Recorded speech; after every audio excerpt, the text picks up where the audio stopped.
Lis'le ayrıldığında, parlak, pırıl pırıl bir gündü. Marples halkı ona dostça, sıcak bir şekilde veda etti. Lis'le arkasını dönüp yürümeye başladığında, Bella Crestwick de onunla birlikte yola koyuldu. Yolculuğun ilk adımlarında ona eşlik ediyordun. Herkes güzel bir şeyler söylemeye çalışırken ben konuşamadım, dedi Bella, sakin bir sesle. Ama ne düşündükleri gerçekten umurumda değil. Yine de, haklarını yemeyelim. Sanırım hepsi çok samimiydi. Sizden ayrılacağımız için hepimiz gerçekten çok üzgünüz. Lis'le, hafifçe tebessüm ederek yanıtladı. Bunu hissetmek, içimi rahatlatıyor. Aslına bakarsan, pek çok açıdan ben de buradan gitmek istemiyorum. Yarından sonra, kardeşini çok özleyeceğinden hiçbir şüphem yok. Evet, dedi Bella. Yüzüne alışılmadık bir ciddiyet çökmüştü. Son 2 yıldır, bu sorumluluğu başkasına devretmenin büyük bir rahatlama olacağını düşünmüştüm. Ona bakmak zordu. Ama şimdi tam da gitme vakti gelmişken, onun ayrılacak olmasına çok üzülüyorum. Sık sık sinirlerime hakim olamadığımı, ne kadar büyük hatalar yaptığımı hatırlamadan edemiyorum. Lis'le, onu teselli etmek istercesine övdü. Sen görevine her zaman sadık kaldın. Çok zor bir dönemdi. Neredeyse her an, senin için taşınması imkansız bir yüke dönüştüğünü söyleyebilirim. Lis'le abartmıyordu. Bella, o dönemde kendisini neredeyse umutsuzluğa sürükleyen o inatçı gençten sadece 1 yaş büyüktü. Ama onu zapt etmek ve kontrol altında tutmak için gösterdiği çabalarda asla başarısız olmamıştı. Lis'in tahmin ettiğinden çok daha büyük bir fedakarlık yapmıştı bu uğurda. Fakat sonradan ortaya çıkan gerçeklerin ışığında, Gledwyn'in karakteri adına bu fedakarlığa minnettardı. Diye iç çekti Bella. Sanırım o, artık alışmış olduğum bir yüktü. Şimdi kendimi çok büyük bir moral kırıklığı içinde hissediyorum. Jim'i sana devretmek, aslında sana karşı hiç de adil değil. Ama ona gözüm gibi bakacağına tüm kalbimle güveniyorum. Lis'le, sesine hafif bir sertlik katarak onu düzeltti. İşe ve ülkeye güvenebilirsin. Oraya boş vakit geçirmek, keyif çatmak için gitmiyor. Bunu çok yakında kendisi de keşfedecek. Orada kaytarmaya, tembelliğe yer yok. Sadece sürekli, aralıksız bir emek var, benim reçetemin etkisini gördüğünde. Onu buraya tamamen değişmiş olarak geri göndereceğim. Fiziksel cesareti var, bunu çok iyi hatırlıyorum. Ve Gledwyn'i bulduğundan beri, zaten biraz olsun sakinleşme belirtileri gösteriyordu. Lis'le, adımlarını yavaşlatıp şüpheli ona baktı. Gledwyn'i bulduğundan beri mi? Dedi Bella. Ağzından kaçırdığını fark edince duraladı. Sesine umursamaz bir hava vermeye çalıştı. O adama adeta hayranlık duyuyordu. Sanırım onun, zannettiği gibi biri olmadığını keşfetmek onun için çok acı verici oldu. Ama şimdi, o saygıyı tamamen sana transfer etti. Maalesef Jim, hayatı boyunca her zaman arkasında duracak, onu destekleyecek birine ihtiyaç duyacak. Ama senin bunu yapacağından hiçbir şüphem yok. Lis'le hafifçe güldü. Benim yaramazlığa bulaşacak, boşa harcayacak vaktim nadiren olur. Sanırım bu durum, onun için çok daha iyi olacak. Yavaş yavaş kulübeye yaklaşıyorlardı. Lis'le durdu ve elini uzattı. Veda etmek her zaman zordur. Bana tahmin edebileceğinden çok daha fazla yardım ettin. Ve emin ol, asla unutulmayacaksın. Bella, yüzünde hafif bir utanç belirtisiyle Lis'in elini tuttu. Her zamanki o hafif alaycı tavrıyla güldü. Ve aniden arkasını dönüp uzaklaştı. "Hoşça kal," diye seslendi arkasından. "Bir zamanlar oldukça cesurdum. Ve sanırım bu halim seni biraz şoke etmişti. Ama bu aceleci tavrı bir daha tekrarlayamam. Bu, şu an için çok daha büyük bir anlam taşır." Bella hızla eve doğru yürürken, Lis'le yoluna devam etti. Yarım saat kadar sonra, Millicent ile karşılaştı. Genç kadın onu selamlamak için durdu. "Ben de tam seni son bir kez ziyaret etmek için yola çıkmıştım," dedi. Ses tonunda, Lis'i içten içe rahatsız eden bir şeyler vardı. Lis'le ne kadar beklese de, Millicent onun gidişinden bahsetmekten ısrarla kaçınıyor gibiydi. "O zaman," dedi Lis'le, "benimle birlikte geri yürür müsün?" "Eğer zamanın kısıtlı değilse," diye yanıtladı Millicent. "Bataklığın karşısına doğru yürümeyi tercih ederim. Tıpkı buraya ilk geldiğimde, beni o kısa yoldan götürdüğün gibi. Gitmeden önce kırsalda son bir kez gezinmek istiyorum. Ama bu, benim için oldukça hüzünlü bir zevk olacak." Millicent, çok da bariz olmayan bir sebeple tereddüt etmişti. Onun bu son isteğini reddetmek gerçekten zordu, üstelik içten içe kendisi de gitmek istiyordu. Manzaralar olağanüstü güzel, diyerek yürümeye başladı Lisle. Nasmith seninle gelmez miydi? Aynı şey olmazdı, diye açıkladı Millicent. Ben yanımda götürmek için hatıralar biriktiriyorum. Ve bir şekilde, Nasmith bana en çok Kanada'yı hatırlatıyor. Onu düşündüğümde, gözümün önüne hep kampta oturan, bir portajın yanında bekleyen ya da kano küreğini tutan o hali geliyor. Ve beni bu şekilde çalışırken hayal edemiyorsun, öyle mi? Hayır, dedi ciddi bir sesle. Seni düşündüğümde aklıma İngiltere geliyor. Görkemli eski evler, gözüm gibi bakılmış ormanlar ve o sessiz, huzurlu vadiler. Şüphesiz ki senin yerin burası. Sanki zorla koparıldığı bir gerçeği itiraf eder gibi konuşuyordu. Lisle, havayı biraz olsun hafifletmek için bir cevap vermeye çalıştı. Burası, hayatı deneyimleme fırsatı bulduğum tek yer. Ama sen burayı gerçekten çok seviyorsun. Evet, dedi Lisle. Çok seviyorum. Belki de önyargılıyım. Diğer ülkelere sadece şöyle bir anlık baktım ama. Bence burası dünyadaki en güzel toprak. Durdu ve etrafına bakındı. Bulutsuz, berrak bir gökyüzünün altında. Yalnız, kahverengi bir örtü gibi uzanan ve uzaklara doğru kıvrılan bataklıklar uzanıyordu. Onların hemen ötesinde, İskoç tepeleri. Nazik, narin bir gri renkle adeta bir tuvale çizilmiş gibiydi. Muazzam bir boşluk ve genişlik hissi vardı bu manzarada. Ama Lisli en çok etkileyen şey bu değildi. Aşağıdaki o uçsuz bucaksız alçak zeminlerde. Nesiller boyunca ayakta kalması için inşa edilmiş, beyaz çiftlik evleri göze çarpıyordu. Kanada'da asla göremeyeceği türden, köklü yapılardı bunlar. Asil ağaçlarla süslenmiş parklar, gri taş duvarların arasından gururla bakan eski bir konak. Sevgiyle, büyük bir özenle dikilmiş plantasyonlar. Saha üstüne saha ve kusursuzca budanmış çitlerle çevrili araziler. Buradaki her şey, düzenden, güvenlikten ve uzun yılların getirdiği o köklü, rahat yaşamdan bahsediyordu. Bu manzara, ormanların ve ağaçsız bozkırların o acımasız, zorlu vahşi doğasıyla tam bir tezat oluşturuyordu. Vahşi doğada insanlar, doğayla olan mücadelelerini bir an bile gevşetemezlerdi. Pek çok açıdan, onun ülkesi sert bir yerdi. Durmaksızın emek gerektiren, insana sadece yemek yiyecek ve uyuyacak kadar zaman bırakan bir topraktı. Ve kendisi de o toprağın işçilerinden biriydi. Bayan Gladwin kesinlikle haklıydı. Burası, hassas ruhu ve sanatsal yetenekleriyle yetiştirilmiş narin bir kızın yaşayabileceği bir yer. Değildi. Senin gibi yaşayabilen insanlar için, dedi Lisle. İngiltere'nin bu kısmına eşdeğer bir yer bulmak gerçekten çok zor. Ama, burayı daha ne kadar bu şekilde elinde tutabileceğinden emin değilim. Neden, diye sordu Millicent. Böyle önemsiz, genel konulardan bahsetmek aslında ikisini de rahatlatıyordu. Çünkü akıllarını asıl meşgul eden, kalplerine en yakın olan o esas konuya odaklanmaya cesaret edemiyorlardı. Diye yanıtladı Lisle. En başta ekonomik baskılar var. Şehirlerinizin durmadan büyümesi. İnsanların yemek ihtiyacı, yiyecek talebi. Şu an neredeyse bomboş, atıl duran bir arazi görüyorum. Oysa bu topraklar, çok küçük harcamalarla son derece verimli hale getirilebilir.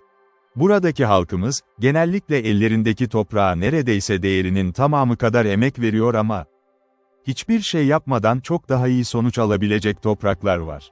Peki ama, bunun karşılığını nasıl alıyorlar?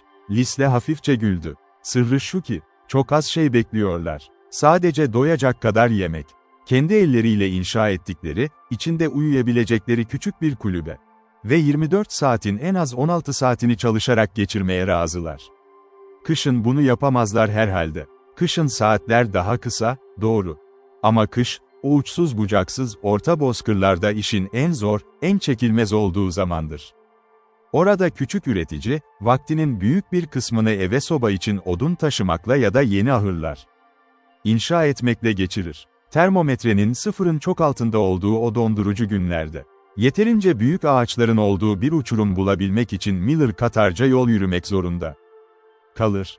Pasifik Slope ormanlarında, o daha sıcak bölgelerde ise çalışmalar hiç durmaz, aynen devam eder.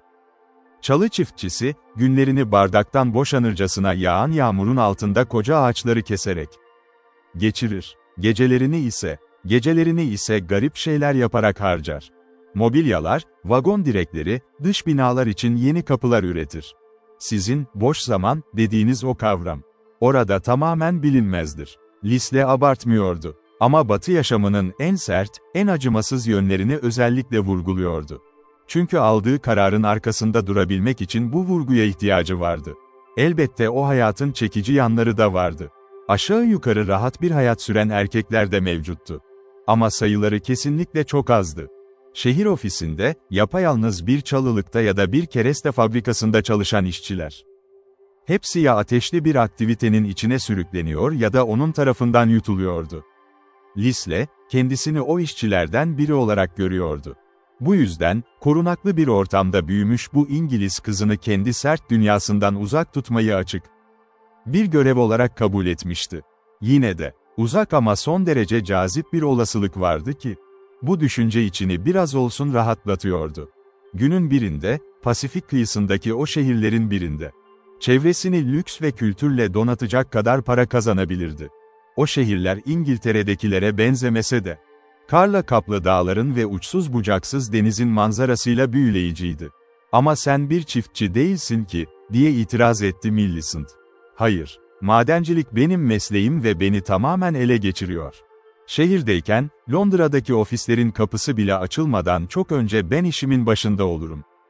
Mühendisleri ve müteahhitleri endişelendirmeyi, işleri yoluna koymayı bitirdiğimde ise genellikle gece yarısı olmuştur ancak evime ya da otelime dönebilirim. Vahşi doğadayken ise, kuzeyin o kısa yaz mevsimi boyunca, durmaksızın sert kayalarla, tehlikeli çakıllarla ya da yeni bir arama yolu bulmakla mücadele ederiz.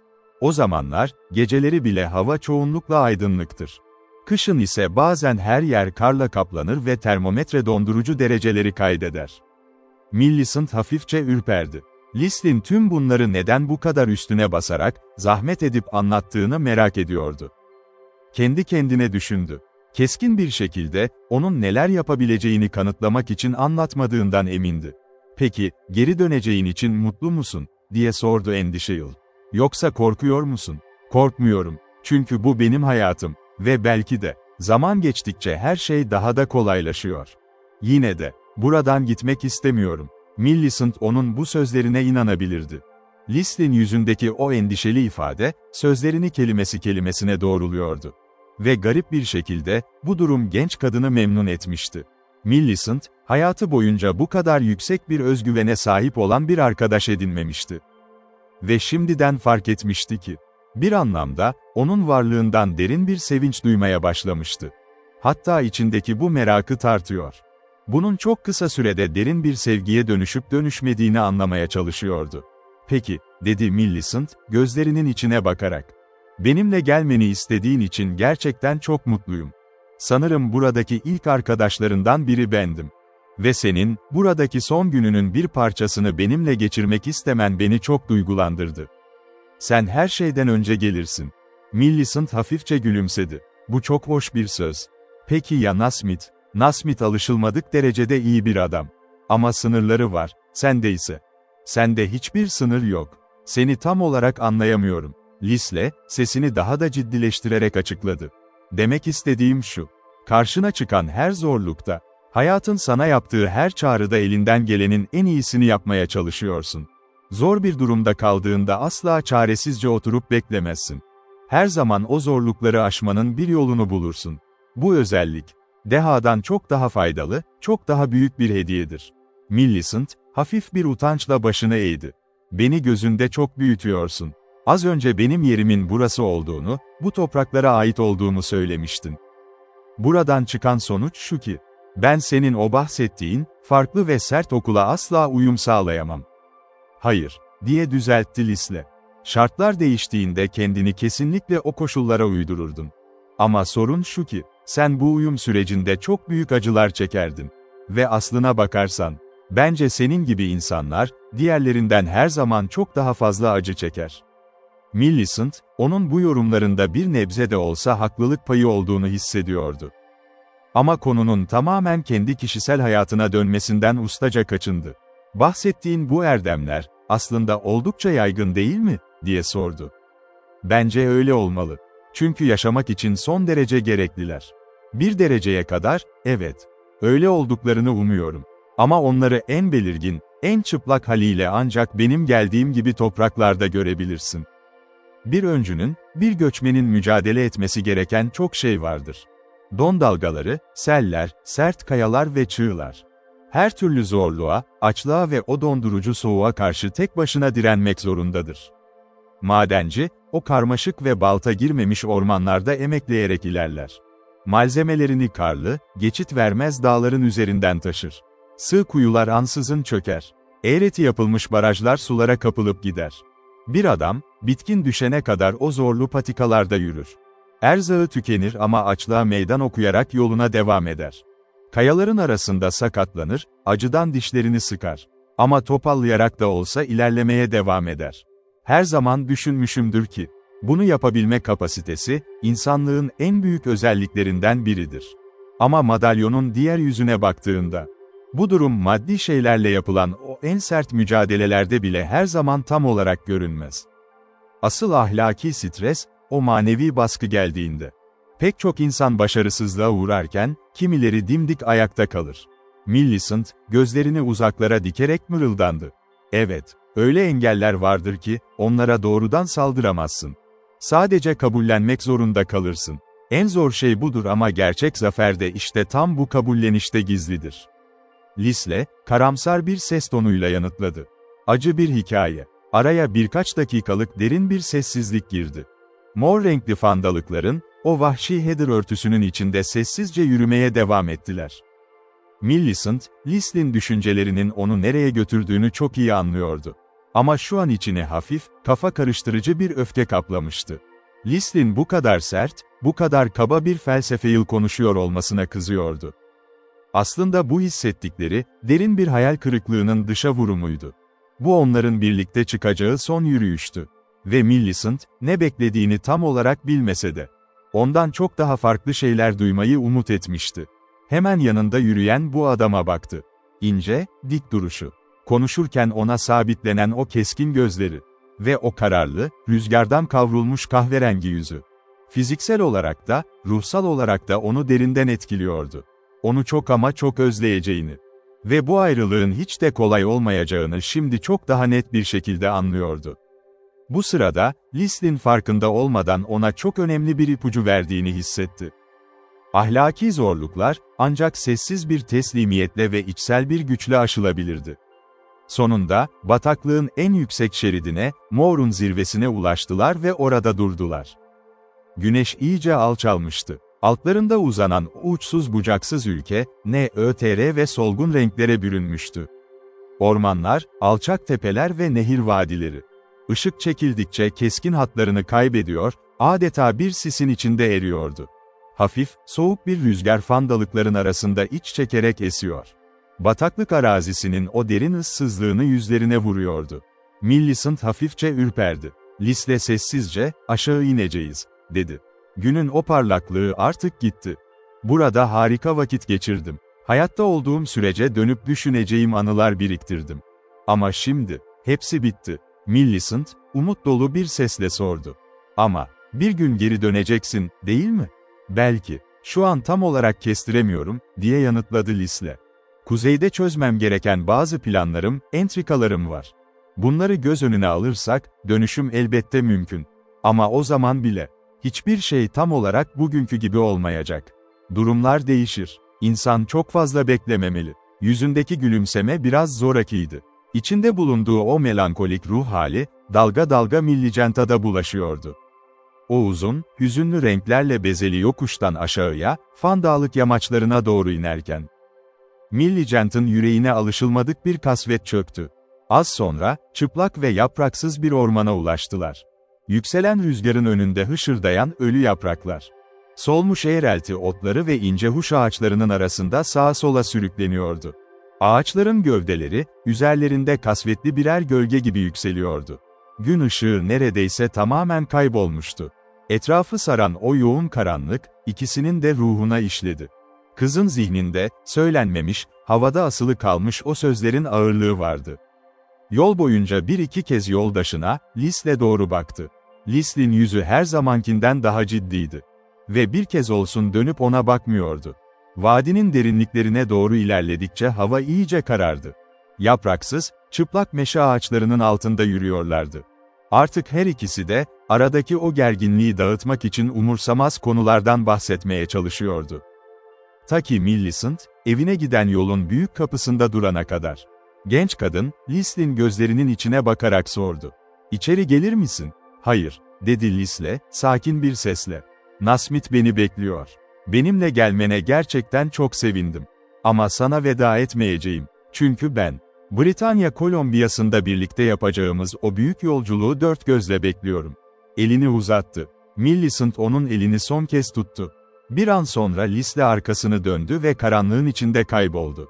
Millicent ise, içinde garip, kopkoyu bir depresyon hissiyle, yavaş adımlarla evine doğru yürümeye başladı. Kuzeyin vahşi doğasında, kar, aralıksız yağıyordu. Acı soğukla kavrulan hava, küçük, kuru tanelerle doluydu.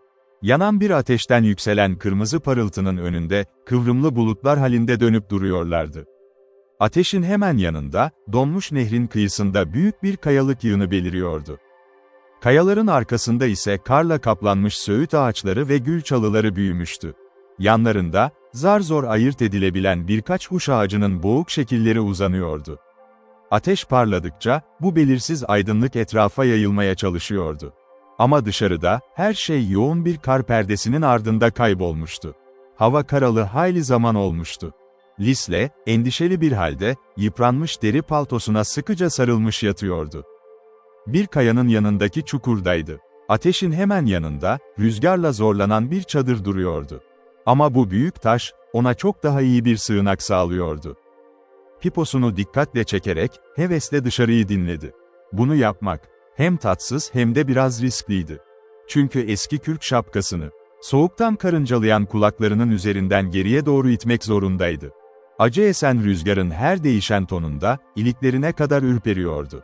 Dışarıda, karın yumuşak hışırtısı dışında hiçbir şey duyulmuyordu. Sadece kar taneleri dönüyor, taşların arasında esiyor ve nehrin boş uğultusu yankılanıyordu. Buzdan oluşan yırtık bir köprünün altından, hızlı bir akıntı akıp gidiyordu. Adam, kışın başında, henüz kar yağışı seyahati kolaylaştırırken yola çıkmıştı. Kuzeyin Suriffer bölgelerinde kar elde etmek amacıyla, kendi kontrolündeki maden mülklerinin daha da geliştirilmesi için gerekli düzenlemeleri yapmıştı. Bu işi bitirdikten sonra, biraz güneye dönerken rotasını yeniden vahşi doğaya çevirdi. İncelemesi istenen bazı alüvyal maden iddialarını kontrol etmek istiyordu. İlki ulaşmak oldukça zor olmuştu. Ardından, haftalar süren kararlı bir çalışma yürütmüştü. Donmuş yüzeyi yeterince eritip inceleme yapabilmek için, durmadan odun kesip taşımıştı. Creswick de ona eşlik etmişti. Ancak son birkaç gün içinde, Hudson Bay şirketinin mülkiyet sahiplerine gönderilen teslimat düzenlemelerinden memnun bir şekilde geri dönüyorlardı. Genç adamın amacı, gelen herhangi bir mektup varsa onu almaktı. Lisle ise, maden haklarının bir başka kısmını incelemek üzere bir başka grupla buluşmayı planlamıştı. Onunla orada görüşmek üzere sözleşip kamp kurmuştu. Yolu kaçırmak aslında zordu. Çünkü yol, donmuş nehrin uzandığı hat boyunca ilerliyordu. Ancak Creswick'in öğleden sonra erken saatlerde varmış olması gerekirdi. Lisle, bu yüzden huzursuzdu. Yine de, genel olarak düşündüğünde, Kanadalı'nın bu genç arkadaşının davranışlarından memnun olduğunu fark etti. Çoğu zaman eğlence fırsatlarından mahrum kalan, az beslenen ve sürekli ağır emekte payına düşeni almak zorunda kalan bu genç adamda, çok daha iyi nitelikler ortaya çıkmıştı. Creswick, kendisine yüklenen sorumluluklara karşı cesurca bir duruş sergilemişti.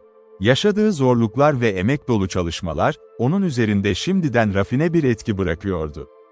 Yine de, hala geri dönmemişti.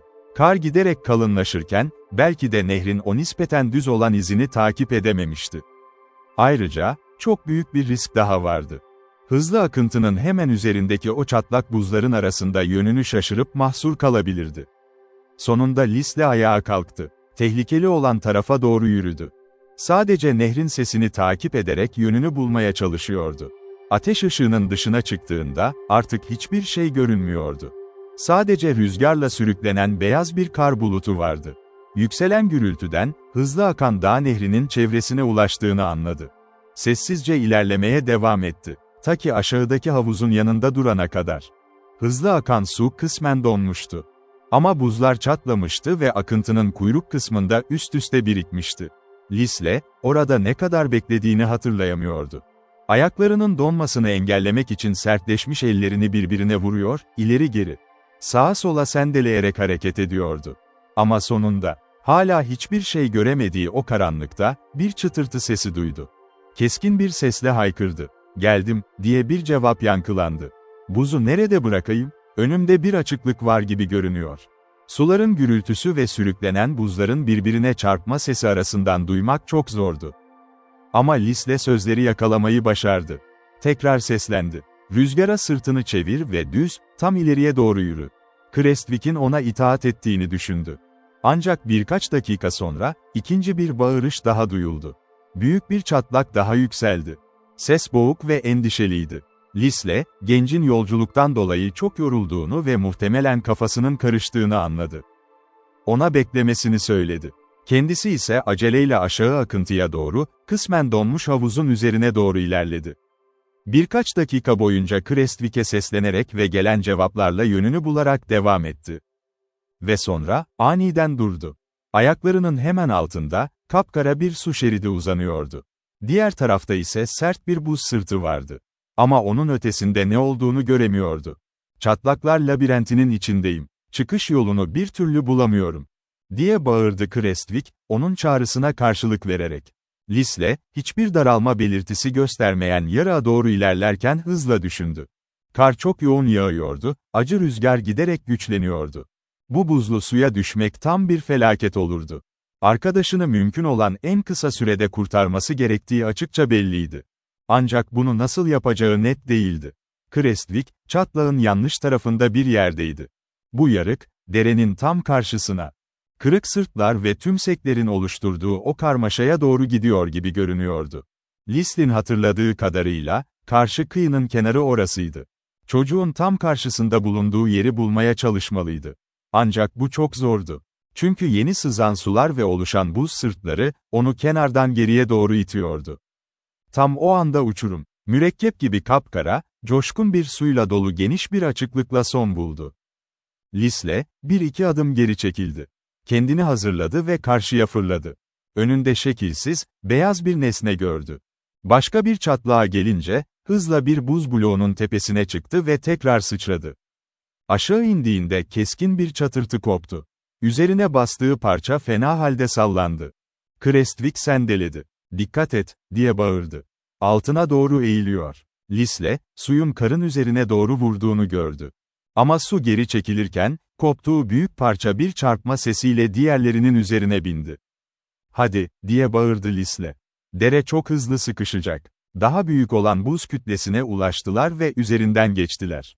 Ancak Lisle, neredeyse kardan kör olmuş arkadaşının kolunu tutarken, doğru adımları atıp atmadıklarından şüphe ediyordu.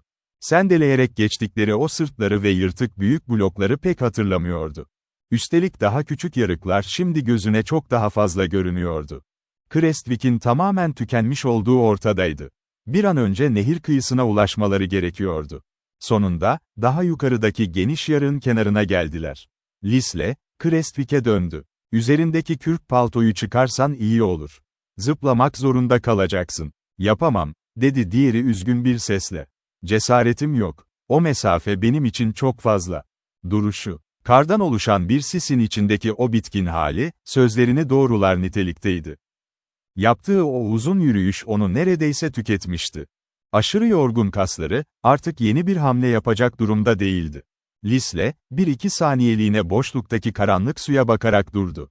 "O zaman daha dar bir yer arayacağız," diye karar verdi. "Sen nereden geçmiştin?" "Bilmiyorum. Bu ayrılığı hiç hatırlamıyorum. Ama buz ayaklarımın altında sürekli oynuyordu. Belki de üzerini kar kapattığı için görmedim, şimdi ise çöktü." Yarığı takip ederek ileriye doğru koştular. Ancak geçiş yapabilecekleri hiçbir yer bulamadılar. Ara sıra buz, uğursuz bir şekilde titriyordu. Sonunda, tam karşı yanlarına denk gelen yer biraz çıkıntı yaptı. Lisle aniden kenara fırladı ve güvenli bir şekilde karşıya indi. "Kolay," diye seslendi. Uzun deri ceketini soyunarak, bir ucunu uçurumun karşısındaki Crestvic'e doğru fırlattı. Bunu tut ve atla. Tereddüt edecek zaman yoktu. Yorgun genç, korkuya kapılıp cesaretini kaybetmesin diye boşluğa bakmamaya çalıştı. Kendini zorlayarak, tüm gücüyle sıçradı. Diğer tarafa ulaştığında öne doğru savruldu. Lisle ceketi hızla geri çekti, ardından ikisi de karın üzerine yuvarlandı. Crestvik, bir anda ve neredeyse nefes nefese ayağa kalktı. Kendini güvende bulmasına şaşırmış gibiydi. Lisle, onu karla kaplı patikadan kampa doğru yönlendirdi. "Seni aramaya geldiğim için şanslıyız gibi görünüyor," dedi Lisle durumu süzerek. "Yoksa muhtemelen nehir boyunca yürüyüp gidecektin." "Teşekkürler," dedi Crestvik basitçe. "Beni o ilk delikten çıkardın ya. Gerisi sorun değil." Kampa ve çadıra ulaştılar. Kürklerindeki karları silkeleyerek, yorgun bir halde birkaç dalın üzerine oturdular. Lisle, sığınak sağlayan kayanın hemen yanına yerleşti.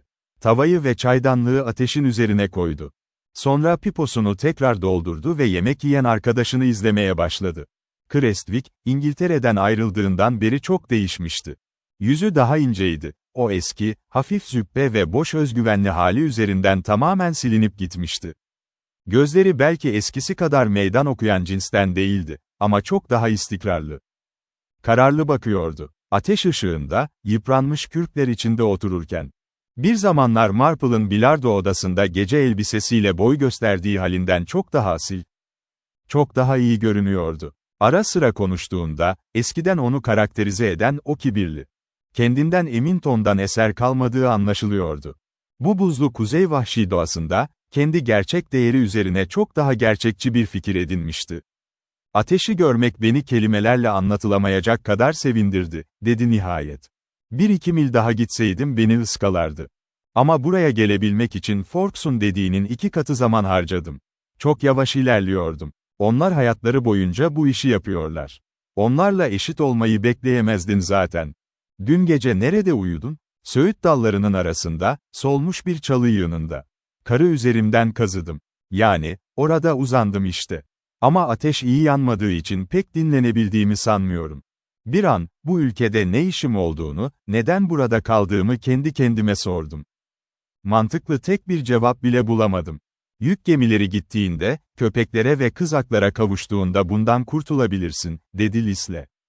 "Marple'ın yanında çok daha rahat olurdun, orası kesin. Benden kurtulmak mı istiyorsun? Sanırım pek bir yardımım dokunmuyor." "Aman tanrım, hayır," diyerek ona güvence verdi Lisle. "Sadece bu yaşadığın deneyimin yeniliği üzerindeki etkisini kaybediyor gibi geldi bana. Üstelik gelişiyorsun. 1-2 yıl sonra, oldukça güvenilir bir arayıcı, iyi bir izci olursun." "Bu da bir şey," diye yanıtladı Crestvik, hafifçe gülümseyerek.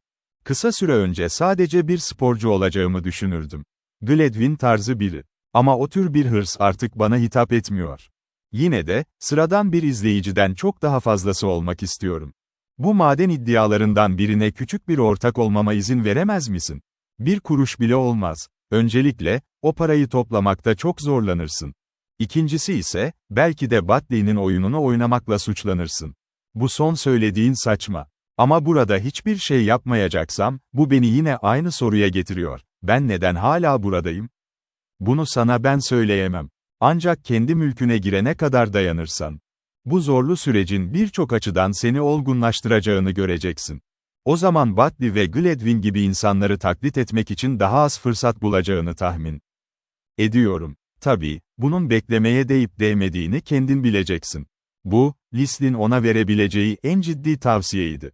Çünkü eleştirilmek genç adamı rahatsız ediyordu ve arkadaşı tarafından yargılanmaktan hoşlanmıyordu. "Şimdi," diye ekledi Lisle, "ya posta? Mektuplar nerede?" Crestvik, cebinden henüz açılmamıştı bir mektup paketi çıkardı.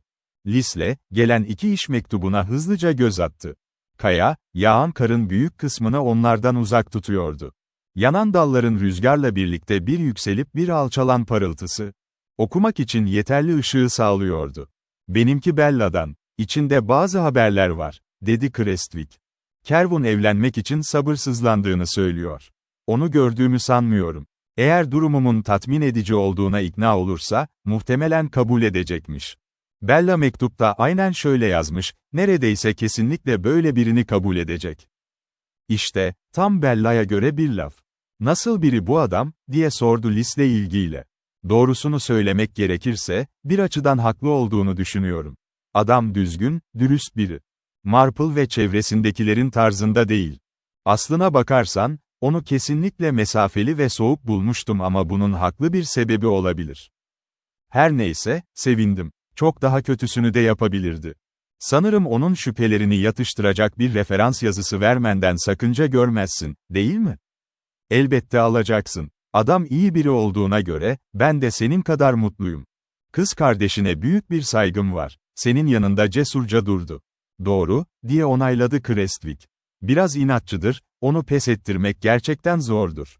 Buradaki hayat benim için çok zorsa geri dönebileceğimi ve onlarla yaşayabileceğimi söylüyor. Bu düşünceli bir davranış, çünkü aslında beni orada istemediğini biliyorum. Ama hiç şüphem yok ki Kervin benim varlığıma katlanmasını sağlardı. Bu da soruyu netleştiriyor. Gitmiyorum. Kısa bir süre önce olsaydı, Kerou'nun bu iyiliğini çok doğal bir şeymiş gibi kabul ederdin. Değil mi? Artık bazı şeyleri görmeye başlıyorum, diye yanıtladı Creswick elini sallayarak. Sonra durdu ve kafası karışmış gibi baktı. Sonuçta, mektupta sana bir mesaj iletmem gerektiğini söylüyor. Bella bazen gerçekten fazla ileri gidiyor. Her zaman kötü niyetle yapmıyordur. En iyisi ona itaat etmek. Eğer bu seni teselli edecekse. Seni unutmaya hiç niyeti olmadığını ve Arthur'un, yani bu adamın adı Arthur, seninle tanışmak için sabırsızlandığını yazmış. Şöyle diyor, o kadar da tepkisiz, soğuk olmayan erkekler de var. Ama Arthur hiç kuzeye gidip donup kalmadı tabii. Lisle güldü. Bu sözler tam da Bella'ya özgüydü. Bir şey daha var, diye devam etti Creswick, Bayan Gladwin hakkında. Bella, senin bununla ilgileneceğini düşünüyor.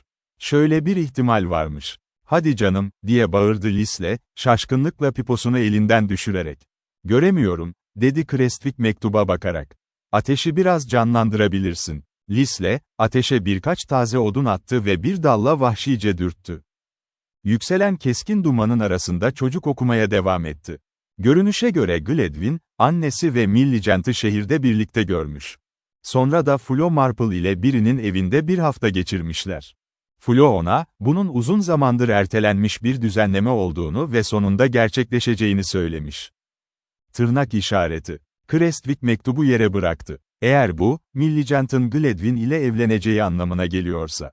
Bu kesinlikle engellenmeli. Merakla birbirlerine baktılar. Lisle, kendini kontrol etmeye çalışırken, gencin yüzündeki o gergin ifadeyi inceledi.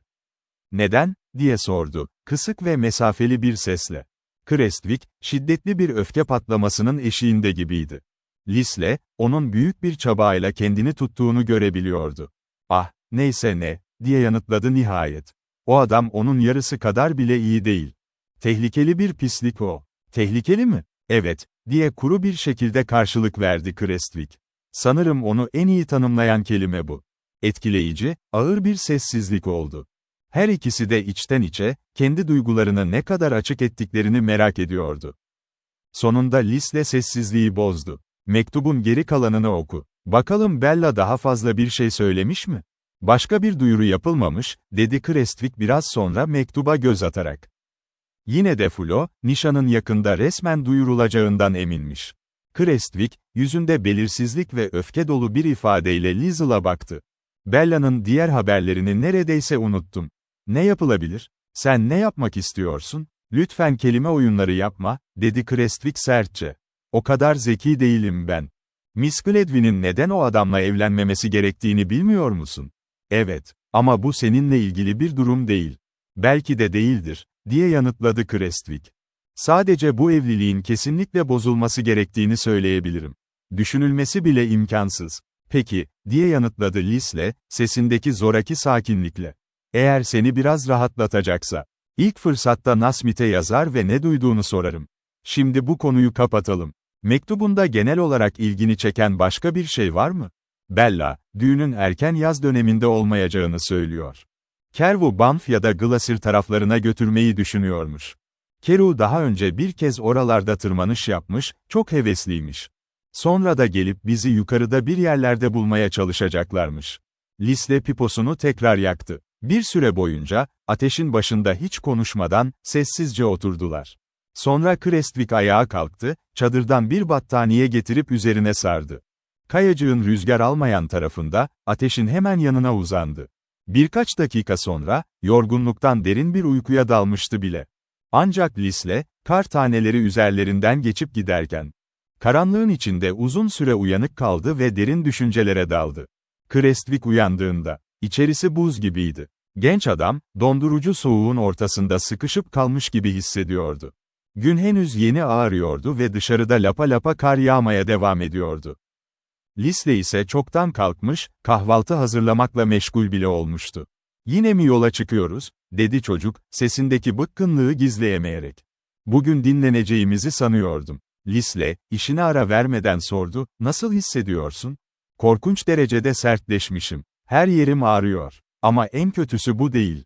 Neden hala devam ediyoruz? Çünkü yük gemileri Hudson'dan ayrılmak üzere. Yarın köpek takımlarıyla birlikte Körfez'deki posta istasyonuna varacaklar.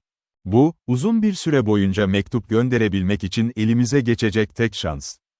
Nasmith'e mutlaka yazmam gerekiyor." Crestvik, çaresizlik içinde titredi. Kar altındaki o 2 günlük zorlu yürüyüş ihtimali, içini korkuyla dolduruyordu. Eğer Lisle bunu onlara ilk katıldığında önermiş olsaydı, genç adam kesinlikle isyan ederdi. Ancak vahşi doğanın o sert, acımasız disiplini, onu yavaş yavaş değiştiriyordu. İnsan bedeninin, ihtiyaç duyulduğunda yorgunluğu nasıl da göz ardı etmesi gerektiğini artık yaşayarak öğreniyordu. "Ah, neyse," diye kabul etti sonunda. "Yapmaya çalışacağım. Eğer başaramazsam, beni bir sığınağa bırakıp gitmek zorunda kalacaksın." Önüne konan yemeği büyük bir iştahla, son kırıntısına kadar yedi. Bu topraklarda odun bulmak nadir bir lükstü ve ateş yakmak her zaman çok zordu. Bir sonraki yemeğini ne zaman yiyebileceği ise tamamen belirsizdi.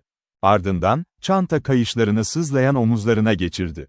İngiltere'den ilk ayrıldığında, birkaç saat bile taşıyamayacağını düşündüğü o ağır yükün altına girmeye yeniden hazırlandı. "Şimdi yola çıkıyoruz," dedi Lisle. Ancak Crestvik bir an duraksadı, "Bir dakika. Şu kağıt paraları koymak için kuru bir yer arasam iyi olacak." Lisle şaşırarak sordu, "Onları nereden buldun?" "En son konuştuğumuzda cebinde $1 bile kalmadığını söylemiştin." Crestvik sırıttı. "Ah, şu son iddiayı çözdüğümüz yerde. Bazı çocuklar bana oynadıkları bir oyunu öğretmeyi teklif etti. Pek de zor değilmiş. Ama itiraf etmeliyim ki, şansım da oldukça yaver gitti. Bir karta dokunmayalı 3 ya da 4 ay geçmişti. Aslında bu aldığım o köklü reform kararlarını bozma riskini taşımaktı. Her neyse, yine de o oyunu gördüğüme sevindim. Bir adamın kozları ele alma yeteneği. İşte beni hayatta tutan şey neredeyse bu oldu. Eğer doğru hatırlayabilirsem, ileride çok işime yarayacak." Lisle bu sözlere hiçbir yorum yapmadı. Kendi kendine, sessiz kalmanın sürekli nasihat etmekten daha etkili olduğunu düşündü. Yola koyuldular. Saatler boyunca, nehrin beyaz bir otoyola dönen donmuş yüzeyi üzerinde ağır adımlarla ilerlediler. Sadece akıntının daha hızlı olduğu yerlerde buzlar çatlamıştı ve oralardan uzak durmaya çalışıyorlardı. Beyaz tepeler üzerlerinde devasa birer gölge gibi yükseliyordu. Bu uçsuz bucaksız beyazlığı, yalnızca yer yer beliren kasvetli sedir ağaçları ya da vadideki yapraksız, çıplak huş ağaçları bozuyordu. Ayaklarının altındaki kar, üzerindeki sert kabuğu her kırdıklarında büyük bir çıtırtıyla ince beyaz bir toza dönüşüyordu. Gökyüzünden aralıklı olarak yeni karlar düşüyor, rüzgarla birlikte savruluyordu. Alçak ve gri gökyüzünün altında, yüzlerine çarpan o ısırıcı rüzgarla baş başaydılar. Ancak Lisle, etrafındaki bu zorlu koşulların pek de farkında değildi. Sabit ve görünüşte hiç yorulmayan adımlarla, zihni acı düşüncelerle dolu bir halde yürüyordu. Kanada'ya döndüğünden beri akıl odaları tamamen Millicent ile meşguldü. Ona olan hislerini henüz ilan etmemişti. Ancak kendisini, geri döndüğünde ona alışkın olduğu hayatın tüm avantajlarını sunabileceği kararlı bir başarıya ulaşmaya adamıştı. Bu kolay bir hedef değildi, fakat bir dereceye kadar bunu başarmıştı. Victoria'ya ulaştığında, madencilik işlerini genişletmek için birkaç cesur ve riskli plan üzerinde çalışan ortaklar bulmuştu. Karşılarına çıkan birçok zorluğa rağmen, yeni aldığı iddialar geliştirildiğinde büyük bir getiri vaat ediyordu. Pahalı ekipmanların yardımıyla diğer işlerin daha karlı yürümesini sağlamıştı. İşleri genel olarak harika ilerliyordu. Tam da bu çabalarının sonucundan memnuniyet duyacağı sırada, Creswick'in getirdiği haber onu adeta yıkmıştı. Bu darbeye tamamen hazırlıksız yakalanmıştı. Nasmith, Millicent ile Gladwin arasında olası bir evlilikten bahsetmişti. Ancak Gladwin kendini Bella'ya adamış görünüyordu ve Bella da onu açıkça teşvik etmişti. Kızın tavırlarındaki bu ani değişim, geçirdiği yaralanma yüzünden içeride kapalı kalan Liesl'ın gözünden kaçmıştı. Şimdi kazandığı başarının hiçbir anlamı kalmamıştı. Çünkü bu başarıyı paylaşacak kimsesi yoktu. Ancak madalyonun bir de diğer yüzü vardı. Eğer Millicent kendine değer bir talip bulmuş olsaydı, Liesl bu şoku daha kolay atlatabilirdi. Fakat onun Gladwin gibi bir adamla evlenmesi, bu düşünülemezdi. Ne pahasına olursa olsun, genç kız bu adamdan kurtulmalıydı. Gerçi bu durum Millicent'ın özgürlüğünü geri getirse bile, Liesl'a hiçbir şey vaat etmiyordu. Kızın Gladwin'e olan bağlılığı, Nasmith'in ima ettiği gibi büyük bir tutkudan uzak olsa da, yine de ortada bir miktar sevgi ve ilgi vardı.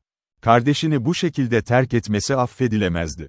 Fakat adamın gerçek, aşağılık yüzünün ortaya çıkması, kızın ona karşı olan tüm iyi niyetini yok edecekti. Gladwin'in, Millicent'ı kendisinden ayırmak için böyle bir oyun kurduğu çok açıktı. Liesl, tüm bunları düşünürken dudaklarını öfkeyle birleştirdi. Gerçek hikayeyi gizlemekteki zayıflığını düşündü, Gladwin'in ihanetini. Eğer en başında her şeyi açıkça ilan etmiş olsaydı, Bayan Gladwin yapması gerekenlerden daha fazla acı çekmeyecekti. Bu durum hem Millicent'ı hem de kendisini bu büyük azaptan kurtaracaktı. Hayatındaki o basit, net ve maliyeti ne olursa olsun bariz görevi yerine getirme alışkanlığından bir kez olsun saptığı için derin bir pişmanlık duyuyordu. Yine de, hala Nasmith'e yazabilirdi. Ertesi gün Hudson Körfezi karakoluna ulaşmak için bunu hemen yapmalıydı. Karın üzerinde öyle bir hızla ilerliyordu ki, arkasından gelen Creswick'in nefesi neredeyse kesilmek üzereydi. Acı rüzgar, tüm çabalarına rağmen bedenlerini amansızca soğutuyordu. Öğlen saatlerine doğru rüzgarın şiddeti daha da arttı. Liesl, etrafına bakınmak için sonunda 1-2 dakika durdu. Çorak tepelerin duvar gibi çevrelediği derin bir vadinin dibindeydiler. Donmuş nehrin kıyısı, karla kaplı taşların arasından belli belirsiz seçiliyordu. Ancak etrafta dinlenebilecek ya da rüzgardan korunabilecek büyüklükte tek bir kaya bile yoktu. Bu açık arazide hareketsiz durmak imkansızdı. Durdukları anda, buzlu ve keskin bir kar tozu yanaklarını dövmeye başladı. Eldivenlerinin içindeki elleri hızla sertleşiyordu. "Oturabileceğimiz bir yer bile yok," dedi Liesl. "Devam etmek zorundayız. Aslında durmadığımıza üzülmüyorum, çünkü kaybedecek hiç vaktimiz yok." Creswick'in gözleri, etraftaki o göz alıcı beyazlığa bakmaktan dolayı kan çanağına dönmüştü. Yolculuğa zaten yorgun başlamıştı, bacakları ve omuzları feci şekilde ağrıyordu. Ancak önünde 2 seçenek vardı. Ya burada durup donacaktı, ya da düzenli yürüyerek bedenini az çok sıcak tutacaktı. Yolun daha da zorlaşacağını biliyordu. Gücü tükendiğinde ve o amansız soğuk yorgun bedenini tamamen ele geçirdiğinde ne yapacağını kestiremiyordu. "Gece bastırmadan önce çadır kuracak bir sığınak bulmalıyız. Ya da biraz odun bulup bir kar çukuru kazmalıyız," diye mırıldandı çocuk. "Dayanmaya çalışacağım." Yeniden ilerlemeye başladılar. Öğleden sonraki o yürüyüş, Creswick'i sınırlarına kadar zorladı. Her yerinde amansız bir ağrı vardı, nefes almakta güçlük çekiyordu. Yarı donmuş nehrin taşları arasında sendeleyerek, düşe kalka ilerliyordu. İngiltere'de arkasında bıraktığı o rahat yaşamı düşünüp pişmanlık duyuyordu. Ama yine de tamamen mutsuz sayılmazdı. Yaşadığı bu zorluklar, ahlaki yapısını sertleştiriyordu. Aslında geçmişteki hataları, büyük ölçüde içine doğduğu koşulların ve çevrenin bir sonucuydu. Büyük bir zekaya sahip değildi, doğru düzgün eğitilmemişti. Kendi ticari refahını inşa etmekle meşgul olan sefil babası tarafından tamamen ihmal edilmişti. Annesi ise o henüz çok gençken ölmüştü. Onun en belirgin eksikliklerinden biri, hayattaki şeylerin gerçek değerini tahmin edememesiydi. İçinde her zaman bir macera ruhu ve erken yaşamının o soluk monotonluğundan kaçma isteği vardı. Ancak geçmişte bu isteklerini, futbol sahalarında bahis oynayarak, Müzikollerin gölgelerinde dolanarak ve dramatik mesleğin en alt seviyesindeki insanlarla arkadaşlık kurarak tatmin etmeye çalışmıştı. Tüm bunlar, o zamanlar fark edemediği sahte bir romantizmden ibaretti. Daha sonra babasının ölümüyle gelen zenginlik, ona daha geniş bir alan açmıştı. Ancak yine aldanmış, yüzeydeki pırıltılara kanarak yanlış modelleri seçmiş ve onların başarısızlıklarını kopyalamıştı. Hatta hayran olduğu o insanların cömert görünen coşkuları, onu daha da yanlış yollara sürüklemişti. Ama şimdi, gözleri kısmen de olsa açılıyordu. Hiçbir şey yapmayan, sahte davranan insanların işe yaramadığı bu vahşi diyarda, geçmişte değer verdiği şeylerin ne kadar boş olduğunu öğreniyordu. Körü körüne aradığı o gerçek macera, onu elemental gerçeklerle yüzleştirmişti. Burada cesaret ve kararlılıktan başka hiçbir şeyin önemi yoktu. Bu oyunda kumar, insanın kendi hayatıydı. Ödüller ise ucuz cesaret gösterilerinden ya da parayla satın alınan ünlerden çok daha büyüktü. Buradaki ödül, kayalara ve nehirlere boyun eğdirmek, vahşi doğayı insanın kullanımına sunmaktı. Krestvik, zihninde uyanan bu ışıkla birlikte büyüyordu. Bunun en büyük kanıtı, kar fırtınasının ortasında. O acı öğleden sonra boyunca yorgun ayaklarını zar zor kaldırabilmesine rağmen hala hızla ileriye doğru sendeliyor oluşuyordu. Hava kararmaya yüz tutmuşken, bir kayalığın sığınağına kümelenmiş birkaç sedir ağacı buldular. Lisle hiç vakit kaybetmeden işe koyuldu. Ağaçların alt dallarını koparıyor, reçineli odun düğümlerini kesiyordu. Krestvik artık ona yardım edecek durumda değildi. Ateş yakıldığında, bedeni acı içinde titreyerek hemen yanına uzandı. Lisle, çaydanlığı ona uzatarak, "İşte, şunu doldurman gerekiyor," dedi. "Akarsuyun daha hızlı aktığı o taşların arasında buzu kırabilirsin. Karı eritmekle uğraşmaktansa, suyu direkt kaynatmak işimizi hızlandırır." Krestvik, içinde kalan son gücü toplayarak ayağa kalktı ve ateşin sıcaklığından uzaklaştı. Ancak tam o sırada sert bir rüzgar dalgası yüzüne çarptı. Onu bir kar tozunun içine hapsetti. Hareket etme gücü bir anlığına tamamen yok oldu. Kürklerinin altında, o keskin soğukta tir tir titriyordu.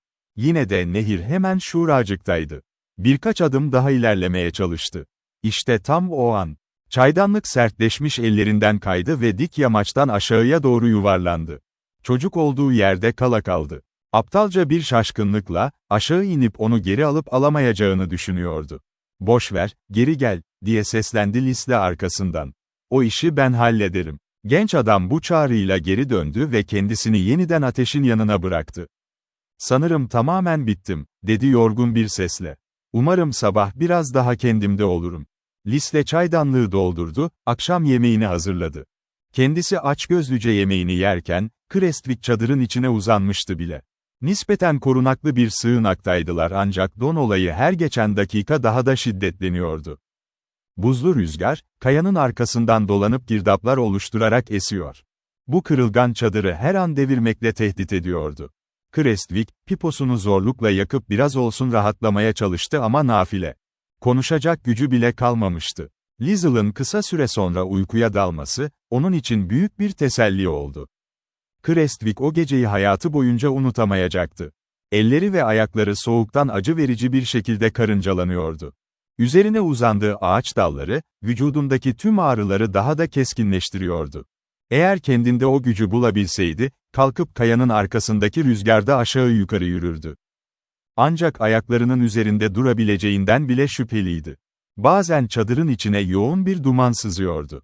Bu duman onu öksürtse de, aslında o dondurucu acının içinde hislerini değiştiren garip, hoş bir rahatlama sağlıyordu. Evet, tamamen bitkin düşmüştü ama titremekten uyuyamıyordu. Nihayet, gün doğmadan hemen önce Lisle uyandı. Ateşi yeniden canlandırdıktan sonra nehre doğru yürüdü. Tam o sırada, genç adamın zihnine çok acımasız bir şey musallat oldu. Tam da kalkma vakti gelmişken, üzerine çöken o yatıştırıcı, ağır uyku hissi. Bu hisse teslim olmamak için birkaç saniye boyunca kendisiyle sertçe mücadele etti. Ama sonra, mutlu bir şekilde karanlığa teslim oldu. Gözlerini açtığında, arkadaşı onu sarsıyordu. Ayaklarının dibinde bir tabak ve yemek kabı duruyordu. "Birkaç dakika içinde çıkmamız gerekiyor," diye duyurdu Lisle. Krestvik bir eliyle destek alarak doğruldu, gözlerini kırpıştırdı. Bunu başarabilir miyim, gerçekten bilmiyorum. Lisle, içindeki şefkati gizlemeye çalışarak sert bir sesle yanıtladı. O halde iki şeyden birini seçmek zorundasın. Ya ben dönene kadar burada tek başına kalacaksın. Ya da benimle birlikte yola devam edeceksin. Ben duramam. Creswick bu acı seçim karşısında irkildi. Gerçekten de yürüyebileceğini hiç sanmıyordu. Ancak o önceki gecenin kabusunu 24 saat ya da daha uzun bir süre boyunca tek başına yaşamak. Bu çok daha korkunç görünüyordu. Kahvaltısını alelacele yedi. Ardından, büyük bir iradeyle ayağa kalktı ve çantanın kayışlarını omuzlarına geçirdi. Dengesiz adımlarla, yorgunluğa teslim olmamak ve yeniden yere yığılmamak için kendini zorlayarak öne doğru atıldı. Liesl'a doğru seslendi, hadi. Daha sonraki zamanlarda, o gün boyunca nasıl ayakta kalabildiğine kendisi bile hayret edecekti. Adeta yarı sersemlemiş bir haldeydi. İleriye doğru attığı her adım bir hataydı. Bedeni tamamen uyuşmuştu. Zihni ise umutsuz bir hayal kırıklığından başka hiçbir şeyi algılayamayacak kadar kütleşmişti. O karakola ulaşmayı pek de beklemiyordu zaten. Ne zaman düşeceğinin artık bir önemi yoktu. Yine de, bilinçli iradesinden çok daha güçlü olan o içgüdüsel yaşama mücadelesi devam ediyordu. Liesl'ın onun üzerindeki o keskin endişesi, saatler geçtikçe biraz olsun azaldı. Attıkları her adım onları sıcaklığa ve barınağa bir adım daha yaklaştırıyordu. Eğer genç adam bayılacak olursa, artık yardım bulma ihtimali daha yüksekti. Yine de yollarına devam etmekten başka çareleri yoktu. Çünkü şu an ağaçsız ve rüzgarın amansızca savrulduğu yüksek bir düzlüğü geçiyorlardı.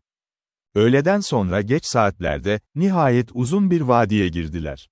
Lisle, Creswick'in kolundan tutarak dik yokuştan aşağı sendeleyerek inmesine yardım ediyordu.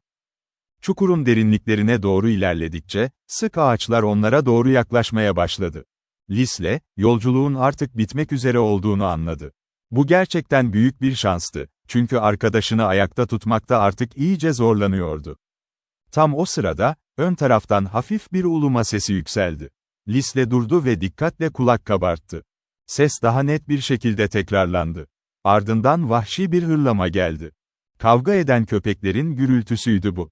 Creswick'e dönerek, "Malamutlar," dedi. "Yük gemileri henüz kızaklarıyla yola çıkmış olamaz. Bence yarım milden daha yakınlar." Çocuk, "Bir şekilde hallederim," diye fısıldadı. Giderek sıklaşan ağaçların arasından geçtiler. Ve nihayet, karşılarında bir küçük ev belirdi. Evin önünde iki kızak duruyordu. Bir sürü köpek karın üzerinde birbirine girmiş, hırlayarak çıtırdayıp duruyordu. Lisle, kapıyı açıp çocuğu içeriye aldığında içten bir minnettarlık duydu. Küçük duvarlı odanın içinde 4 adam vardı. Kürkler içindeki ikisi kendi aralarında konuşuyordu. İçerideki hava kuru, yoğun bir şekilde sıcak ve tütün dumanıyla doluydu. Creswick, kendini boş bir sandalyeye adeta bıraktı. Derin derin nefes alarak öne doğru eğildi, gövdesini dik tutacak gücü kalmamıştı. Ancak Lisle onun için endişelenmedi. Dışarıdaki o acı soğuktan, sobayla ısıtılmış havasız bir odaya geçildiğinde yaşanan o ani tepkiyi ve yorgunluğu kendisi de defalarca tecrübe etmişti. Adamlara dönerek, "Tamamen bitti. Onu buraya getirene kadar akla karayı seçtim," diye açıkladı. "Yarın Gül'taki iddialara geçiyoruz." Sonra kürk giymiş o iki adama seslendi, "Sanırım benim için yanınızda bir mektup götürebilirsiniz." Tırnak işareti. "Elbette, ama acele etmen gerekecek," dedi içlerinden biri. Lisle, acente olduğunu tahmin ettiği geyik derisi ceketli adama döndü. "Bana biraz kağıt verebilir misin?" "Tabii ki. Tam şuraya otur." Sertleşmiş parmaklarla yazmak ya da bu ani sıcaklık değişimi karşısında zihnini toparlayıp düşünceleri kağıda dökmek hiç de kolay değildi. Yine de Nasmith'e hitaben yazmaya başladı. Duyduklarını kısaca anlattı ve bu anlatılanların içinde ne kadar gerçeklik payı olduğunu sordu. İngiltere için derhal yola çıkabileceğini, ancak bunun gerçekten gerekli olup olmadığından emin olmadığını ekledi. İşini yarım bırakması, planlarının başarısına büyük paralar yatıran insanların çıkarlarını tehlikeye atabilirdi. Yine de, eğer Nasmith bu evliliğin gerçekleşme ihtimalini yüksek görüyorsa hemen gelirdi. Victoria'ya ulaştığında kendisine bir telgraf çekmesini, oradan bir mesajın mutlaka eline ulaşacağını yazdı.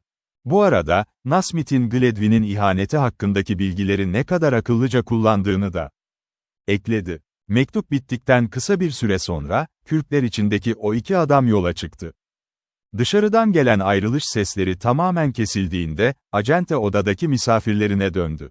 Size akşam yemeği hazırlayayım. Pek iyi görünmüyorsunuz. Larry, buralara bir bak ve tavayı ateşe koy.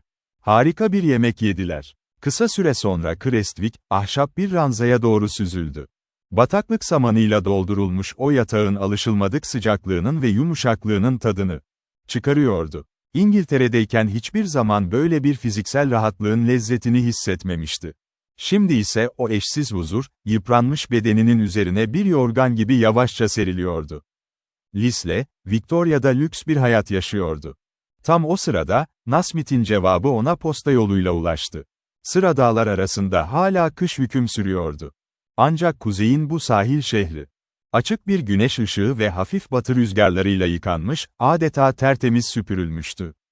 Son birkaç gündür etkili olan acı dondan ve savrulan kar fırtınasından sonra, Lisle, bu sıcaklık ve parlaklıktan tarif edilemez bir mutluluk duyuyordu. Dünyada buradan daha güzel konumlanmış şehirler herhalde çok azdı. Beyaz Boğaz'ın tam karşısındaki büyüleyici manzarasıyla Victoria, Mount Baker ve Olimpos tepeleriyle, Amerikan kıyısında, hatta tüm Pasifik bölgesinde bile bambaşka bir yere sahipti. Ortam gerçekten çok güzeldi. Lisle, akşam yemeğinden sonra otel salonunda sakin sakin oturuyordu. Tam o sırada, kendisine 3 İngilizce mektup teslim edildi. Onları görmek, içinde büyük bir merak uyandırmıştı. Sandalyesinde geriye doğru yaslandı ve etrafına şöyle bir göz gezdirdi. Bulunduğu bu büyük bina, odasındaki diğer eşyalar gibi son derece gösterişli bir şekilde döşenmişti. Ancak her şey rahatsız edici derecede, agresif bir şekilde yeniydi. İçinde bir yerlerde, batıda mülkiyetin ve sürekliliğin o sabit, güven veren hissinin pek olmadığını fısıldayan bir ses vardı. Zaman burada çok hızlı değişiyordu. İnsanlar sürekli gelip gidiyordu. Herkes tetikte, ateşli bir hareketlilik içinde ve fazlasıyla iyimserdi. Oysa eski topraklarda, onun o az sayıdaki favori dostları arasında belirgin bir İngiliz tarzı yaşardı. Görünüşe göre sonsuza dek ayakta duracak, sakinlikle inşa edilmiş evlerde geçerdi hayat. Yine de Lisle, hem kendi seçimiyle hem de doğumuyla kasıtlı olarak batılıydı. Baştan çıkarıcı bir cazibesi olan o diğer hayat için kendi kendine şöyle dedi. Kendi liderlik ettiği bu yorucu, hevesli ve mücadeleci hayat çok daha iyiydi. Önce Bella'dan gelen mektubu açtı. Bella, nişanlandığını müjdeliyor ve kardeşi hakkında bilgi almak istiyordu. Millicent'ten gelen ikinci mektupta ise kesin bir karar belirtilmişti. Yazın başında British Columbia'yı ziyaret edecekti. Ve üçüncü mektup, içeriğinden içten içe korktuğu için en sona bıraktığı, Nasmith'ten gelen mektubuydu. Ancak zarfı açıp okuduğunda biraz olsun rahatladı. Nasmith'in sözleri kısa ama yeterince netti. Millicent ile Clarence arasında henüz gerçek bir çatışma, kesin bir kırılma yaşanmamıştı. Ama Bayan Gladwin, birini diğerine çevirmek, aralarını bozmak için elinden gelenin en iyisini yapıyordu. Ve Millicent, o adamı çok sık görüyordu. Bu arada, şu an için orada yapılabilecek hiçbir şey olmadığını düşünüyordu. Lisle hikayesini kesin olarak kanıtlayamazdı. Ama şu aşamada bir hamle yapmak, geri dönülemez ve felaket bir sansasyon yaratabilirdi. Bu yüzden, açıklamayı gerçekten de büyük bir çatışma gerçekleşene ve resmen duyurulana kadar ertelemek çok daha akıllıca olacaktı. Millicent'in Clarence'a olan bağlılığının 1 ya da 2 ay içinde çok daha güçlenmesi de pek olası değildi. Sonuç olarak, Nasmith mektubunda Lizzie'la sadece beklemesini tavsiye ediyordu. Genel olarak, Lisle de ona katılıyordu. Bir şekilde Millicent'in asla Gladwin ile evlenmeyeceğini, evlenemeyeceğini düşünüyordu. Kendi müdahalesinin dışında bile, genç kızın içgüdüleri son anda onu bu evlilikten mutlaka geri çekecekti. Dahası, olaya başka bir açıdan bakıldığında, sadece olasılıklara dayanarak böyle bir hikaye anlatmak, ölen yoldaşının anısını temizlemeye yetmezdi. Olayların akışını beklemekten başka çaresi yoktu. Yine de kararlıydı. Nasmith'in mektubunun yazıldığı o anda, eğer durum bunu tavsiye edilebilir kılarsa, hemen İngiltere'ye doğru yola çıkacaktı. Kısa bir süre sonra, içeriye iş ortaklarından biri girdi. Neşeli ve huzursuz tavırlarıyla dikkat çeken genç bir adamdı bu. İngiltere'de olsa, bu büyük sorumlulukların böyle bir karaktere en verimli şekilde teslim edileceğine asla güvenilmezdi. Fakat Batı'da, ciddi ve etkileyici bir havanın o kadar da büyük bir ağırlığı yoktu. Hevesli, hatta oldukça yönsüz görünen bir aktivite. Buralarda nadiren dezavantaj olarak kabul edilirdi. Orada, cansızlıktan ve hareketsizlikten, acelecilikten korkulduğundan çok daha fazla korkuluyordu. "Volt'u ve Slide'ı gördüm," diye duyurdu genç adam, sesindeki heyecanla. "Parayla ilgili hiçbir sorun olmayacak. Konuk hidrolik tesis önerisi, bir sonraki yönetim kurulu toplantısında hemen kabul edildi. Yani, hemen geri dönmen gerekecek." Lisle, hafifçe homurdandı. "Daha yeni geldim. Üstelik don henüz bitmedi bile, ben henüz kendime gelemedim. Ayrıca, şehirde oldukça hızlı ilerliyor gibi görünüyorsun. Volt'u biraz fazla dolandırıcı, tekinsiz biri. Durup biraz düşünmesini tercih ederim. Sen de neredeyse en az onun kadar kötüsün, Garnet." Genç adam neşeyle güldü. "Sanırım buna engel olamıyorsunuz. Bu içindeki İngiliz damarı seni durduruyor. Ama bir bakıma haklısın. Gerçek şu ki, Volt'u ve ben kalabalığın çoğunu kendi tarafımıza çektik. Onları ayaklandırmayı ve sürekli tetikte tutmayı düşünüyoruz." Son yaşlı Magellan'ın gözleriyle karşılaşmak inanılmazdı, tamamen dehşetle doluydu. Öfkesinden neredeyse kekeliyordu. "Bizim bu gösterişimizin büyük bir günah olduğunu söyledi. Neyse ne. Sonuçta bunu yapmak zorundasın. Gitmelisin." Lisle, razı olmuş bir şekilde yüzünü buruşturdu. Yüzünde hala o sert donun ve amansız karın parıltısı vardı. Ellerinde ise derin yara izleri. Üzerlerinde henüz yeni iyileşmiş, birkaç çirkin yara göze çarpıyordu. Biraz isteksizce de olsa kabul etti. "Peki, eğer gerçekten gerekliyse." "Evet," diye açıkladı Garnet, ciddileşerek. "Sanırım çalılıkların arasında bırakılmış ya da nehirlere düşmüş binlerce dolar değerinde bir çamaşır tesisi var, öyle değil mi? Hemen taşınma işlemlerini ayarlaman ve yepyeni patikalar açman gerekecek. Kar hala toprakta yağarken bunu en iyi şekilde yapabilirsin. Ve o tesis, erime başladığı anda hemen çalışmaya başlamalı. Sezon açıkken harcamalarımızı sonuna kadar haklı çıkarmamız gerekiyor." Lisle araya girdi. "Fabrikayı satın alma yetkiniz henüz yok ki." Garnet keyifle kıkırdadı. "Aşağıya, geldiğin gün geçici olarak emredildi bile. Yapımcılar şu an sadece yönetim kurulu toplantısından gelecek tek bir telgrafı bekliyorlar. Aslında, şaşırmamalıyım. Eğer şu anda bile bazı gizli işler dönmüyorsa hiçbir şey bilmiyorum." Lisle normalde hızlı düşünen ve hızlı hareket eden bir adamdı. Ama bazen, Garnet'in bu baş döndürücü hızı karşısında nefesinin kesildiğini hissediyordu. "Eğer her şeyi kendi aranızda ayarladıysanız, bana da katılmak düşer," diyerek güldü. "Crestwick'i geri alacağım." Garnet, "Bu bana hatırlattı," dedi. Bir şeyler almaktan, ilgilenmekten bahsediyordu. Bana, orta bir primle de olsa onun için hisse alıp alamayacağımı sordu. Gerçi mütevelli heyeti, ona bu parayı vermekte biraz sorun çıkarabilir. Lisle kesin bir tavırla yanıtladı. "Onları asla almayacak. Üstelik, ben projeyi bizzat garanti etmesem mütevelli heyeti tek bir dolar bile tutmaz, vermez. Onlarla zaten iletişime geçtim. Emin ol ki bu fikir asla benim onayımı almayacak. İngilizlerin zihin işleyişini hiçbir zaman anlayamadım," diye ilan etti Garnet, şaşkınlıkla. "Şimdi eğer benim akrabalarımın parası olsaydı, hepsini hiç düşünmeden buraya yatırırdım. Acele ederdim. Burası Pasifik eğimindeki en güvenli ve en iyi yönetilen madencilik projesi. Genel yatırımcıları ve dostlarını dışarıda tutan, orada toplanan ne tür bir ahlaktır böyle? Bilmiyorum. Bu beni ilgilendirmez. Ben sadece, senin önyargı dediğin bir şeyle hareket ediyorum. Sen bunu anlayamazsın, dışarıda çıkaramazsın." Garnet neşeli bir şekilde, diye yanıtladı. "Yukarıda oldukça zorlu, çetin bir ülke var ve sanırım o, işe yarayan bir adam. Bize uzman ücretlerinden büyük bir yığın para kaybettiriyor. Neden onu şirketin maaş bordrosuna koymayalım ki?" Bu durumdan Voltua'da da bahsetmiştim, o da hemen kabul etti.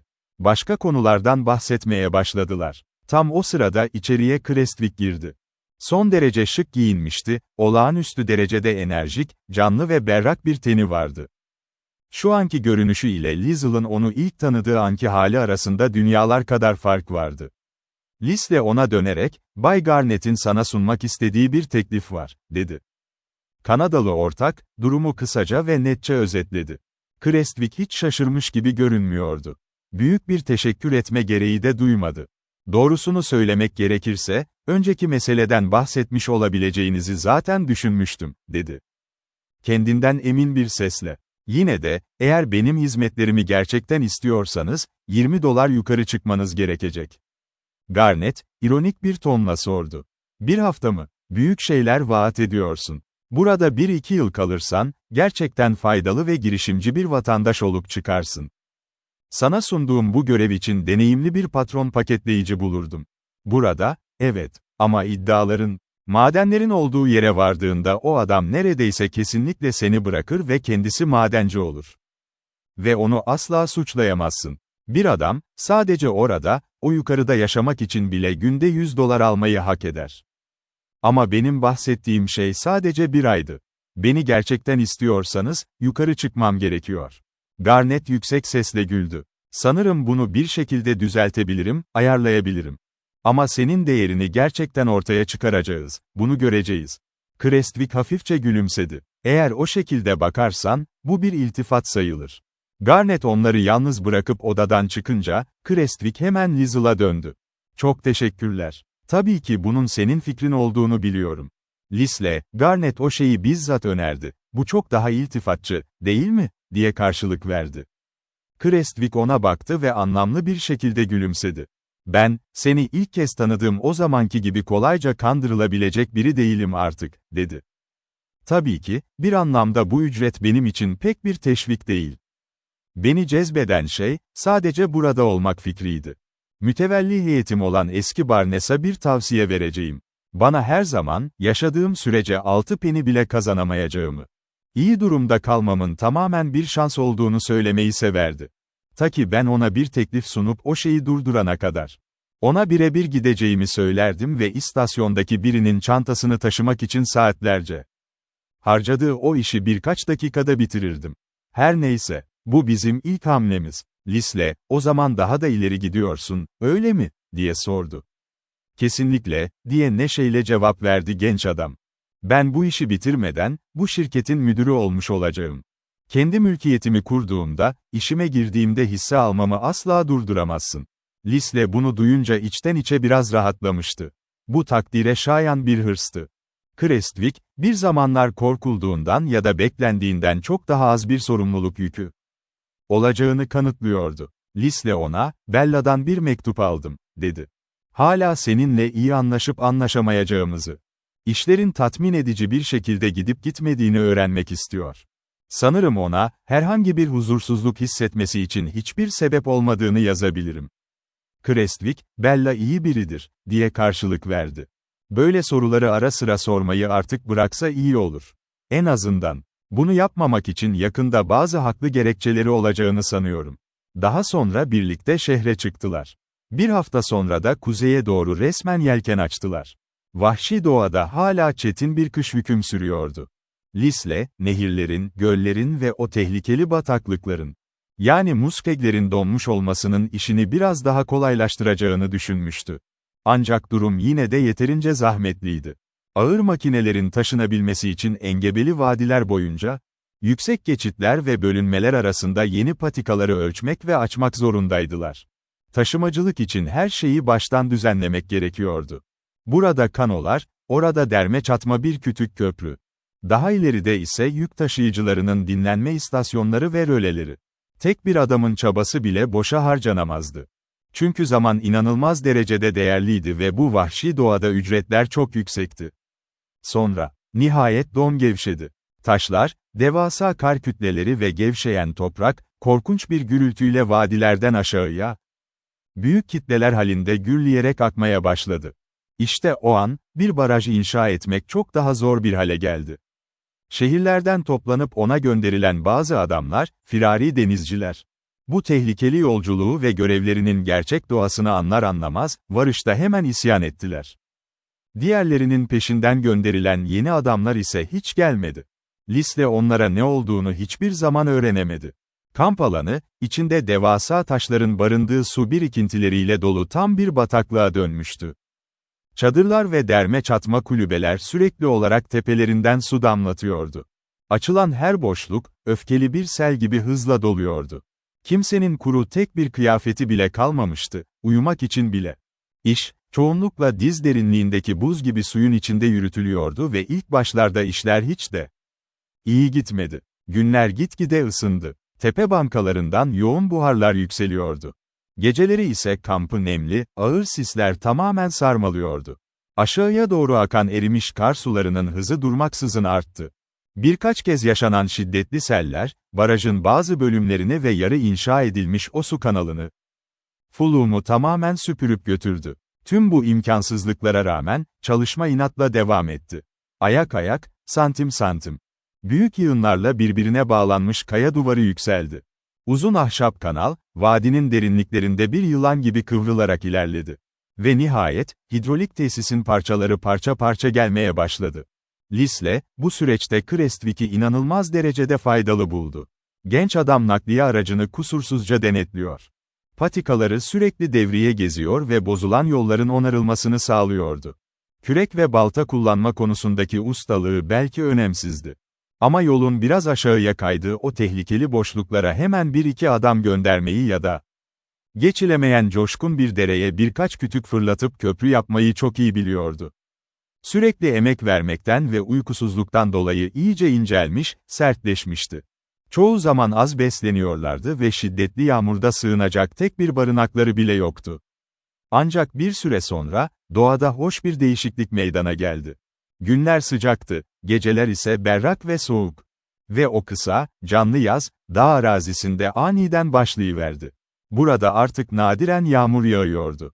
Çünkü yüksek deniz bariyeri, Pasifik'ten gelen nemin çoğunu arkada yoğunlaştırıyordu. Ama bazen, yüksek zirveleri aşmayı başaran yoğun bulutlar, kesintisiz ve bol bir sel halinde aşağıya inerdi. İşte böyle şiddetli bir sağanak yağmurun ardından, Crestwick, bir haftalık yokluğun ardından bir akşam kamp kurmak için patikadan geri döndü. Üzerindeki damlayan giysiler tamamen yıpranmıştı, botları patlamış ve açılmıştı. Yumuşak keçe şapkası ise şekilsiz bir halde kafasından aşağıya sarkıyordu. Lizzle'ı da benzer bir kılıkta, derme çatma sofrada akşam yemeğinde otururken buldu.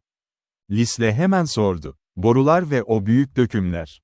Büyük vadinin karşısına geçirildi mi? Crestwick, yorgun ama gururlu bir sesle, evet, yapıldı, diye yanıtladı. Bu arada, paketleyicilerden biri bana şunu söyledi, tesisi yönetmek için gelen o adam. Carsley, değil mi? O gelmiş. Bazı aksesuarlar falan yanlıştı, eksikti, o yüzden durup onları araştırmak için yolda kalmış. Ama Packer, onun da yakında, tıpkı benim yaptığım gibi burayı geçeceğini düşünüyor gibiydi. Bu durum bizi tamamen serbest bırakıyor, değil mi? Lisle, sanırım yaklaşık bir hafta içinde her şeyi ona tamamen devredebilirim, diye yanıtladı. O zaman üzerimizdeki tüm yük temizlenir. Sanırım buradan ayrılacağına pişman olmayacaksın.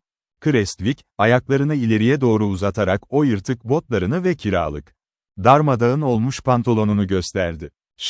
Dedi. Buradan ayrıldığımdan beri zamanımın büyük bir kısmını buzlu bir derenin içinde geçirdim. Ve neredeyse bir haftadır, bahsetmeye değer tek bir saat bile uyumadım. Yük gemilerinin o devasa dökümleri karşıya getirmesi için aceleyle bir köprü kurmak zorunda kaldık. İş bitti ve kirişler düzeltildi. Akış çok güçlüydü ve suyun içine büyük bir iskele inşa etmek zorunda kaldık. Kısa bir süre önce, böyle bir şeyi hiçbir zorunluluk yokken kendi isteğiyle yapan herkesin deli olduğunu düşünürdüm. Ama bu iş, gizemli bir şekilde insanın içine işliyor, seni büyütüyor. Bunun mantıklı bir açıklamasını yapıyormuş gibi görünmek istemem. Ama şehre geri döneceğim için içimde karışık, tarifi zor bir sevinç var. Sözlerine kısa bir duraklama verdi ve elini cebine sokup bir şeyler karıştırdı. Neredeyse postanı unutuyordum. Korkarım ki yağmurdan dolayı oldukça yumuşamış, pelte haline gelmişler, ama buna engel olamadım. Bu arada, bir tanesi Bella'dan. Quebec, Frontenac'ta yazılmış bir mektup. Kerwood'a yanına alıp dışarı çıkarmış. Çok yakında Glacier'a doğru gidiyorlar, hala beni orada bulmayı düşünüyorlar. Lisle, kendisine uzatılan mektupları hemen açtı. Durumları tam da Creswick'in tasvir ettiği gibi sırılsıklamdı, ama yine de onları okumayı başardı. 2 ya da 3 tanesi tamamen iş ile ilgili önemli meseleler hakkındaydı. Ama aralarında Millicent'ten gelen bir mektup vardı ki, Lisle, daha ilk birkaç satırı okur okumaz irkildi. Hemen yanındakine döndü. Bayan Gladwin ve Bayan Hume yelken açmış. Muhtemelen bir hafta önce limana inmiş olmalılar, diye duyurdu. O, kardeşinin geçtiği yerin üzerinden bizzat gitmek istiyor. Sen o projeyi zaten duymuştun. Nasmith de bir hafta önce bu uçta işleri tamamen ayarlamak için yola çıkmıştı. Ama ben Bayan Hume'un bu şartlarda oradan nasıl geçeceğini, nasıl baş edeceğini gerçekten bilmiyorum. Creswick, konunun tam bir uzmanı edasıyla havaya bakarak, bu aslında sadece bir ulaşım, lojistik meselesi, dedi. Yeterli paketleyici ve tedarik üslerinden sağladığınız doğru röleler olduğu sürece, karşılaştırmalı olarak son derece rahat bir şekilde seyahat edebilirsiniz. Ama bu iş gerçekten çok pahalıya patlar.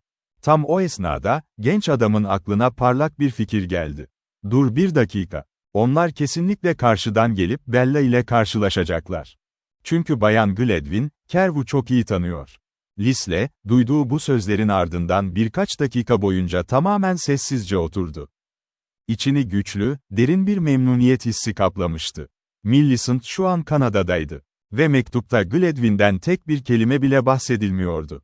Sonra bu durum ona büyük bir merak konusu gibi geldi. Bella'nın da tam olarak aynı anda buraya gelmesi gerekirdi. Millicent, Kerv'u yakından tanıdığı için, Bella'nın da bu keşif gezisine katılmakta ısrar etmesi çok muhtemeldi. Ve eğer Millicent, ki oldukça olası görünüyordu, bunu kabul ederse, o oldukça yaşlı olan yoldaş geride bırakılmalıydı. Nasmith, şüphesiz çoktan British Columbia'ya ulaşmıştı bile. Sanki gizli bir el, tüm bu insanları dolaylı yollardan, George Gladwin'in o trajik ölümünün gerçekleştiği olay yerinde yeniden bir araya getiriyordu. Lisle, tüm bunların sadece doğal bir olay dizisinin sonucu olduğunu bilse de, yine de yaşanan her şeyde garip bir şekilde anlamlı, kaderi belirleyen bir şeyler vardı. Bunu derinden hissediyordu.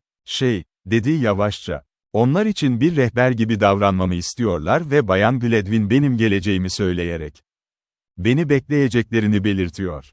Eğer durum gerçekten böyleyse, Carsley buraya gelip işi bitirir bitirmez neden hemen başlamayayım ki?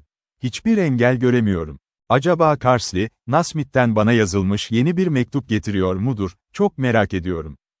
Muhtemelen getirecektir. Sessizlik. Bu gerçekten zorlu, çetin bir yolculuk olacak ve benim tamamen yeni bir yol açmam gerekecek. Peki sen ne yapacaksın? Benimle geliyor musun? Yoksa Vancouver'a mı gideceksin? Bella'ya katılıyor musun? Genç adam, birlikte kalacağız, diye net bir şekilde yanıtladı. Bella'nın burada birkaç ay kalması planlanıyor. Ve eğer o şekilde bir karar verir de Bayan Gladwin'e katılmak isterse, o, daha Glacier'den çok önce ayrılır ve oraya rahatça ulaşabilir. Lisle, oturduğu yerden yavaşça ayağa kalktı ve elindeki piposunu hafifçe salladı.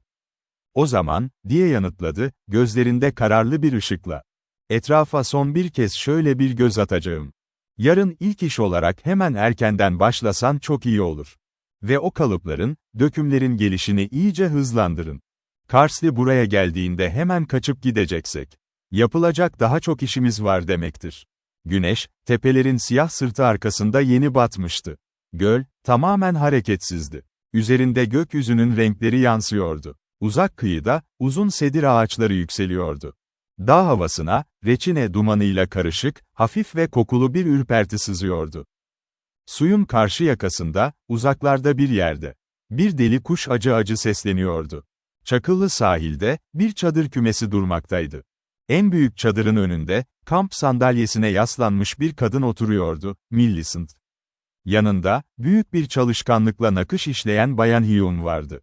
Nasmith ise taşları inceliyordu. Bella, bir başka kamp sandalyesine kurulmuştu. Ayaklarının dibinde, hoş ve kahverengi yüzlü genç bir adam oturuyordu. Sahil boyunca biraz ileride ise, mavi gömlekli ve ördek pantolonlu bir grup taşımacı. Ateşin etrafında sigaralarını tüttürüyordu. İçlerinden biri, aniden ayağa kalktı. Sürüklenip kıyıya vuran bir kütüğü kesmeye başladı.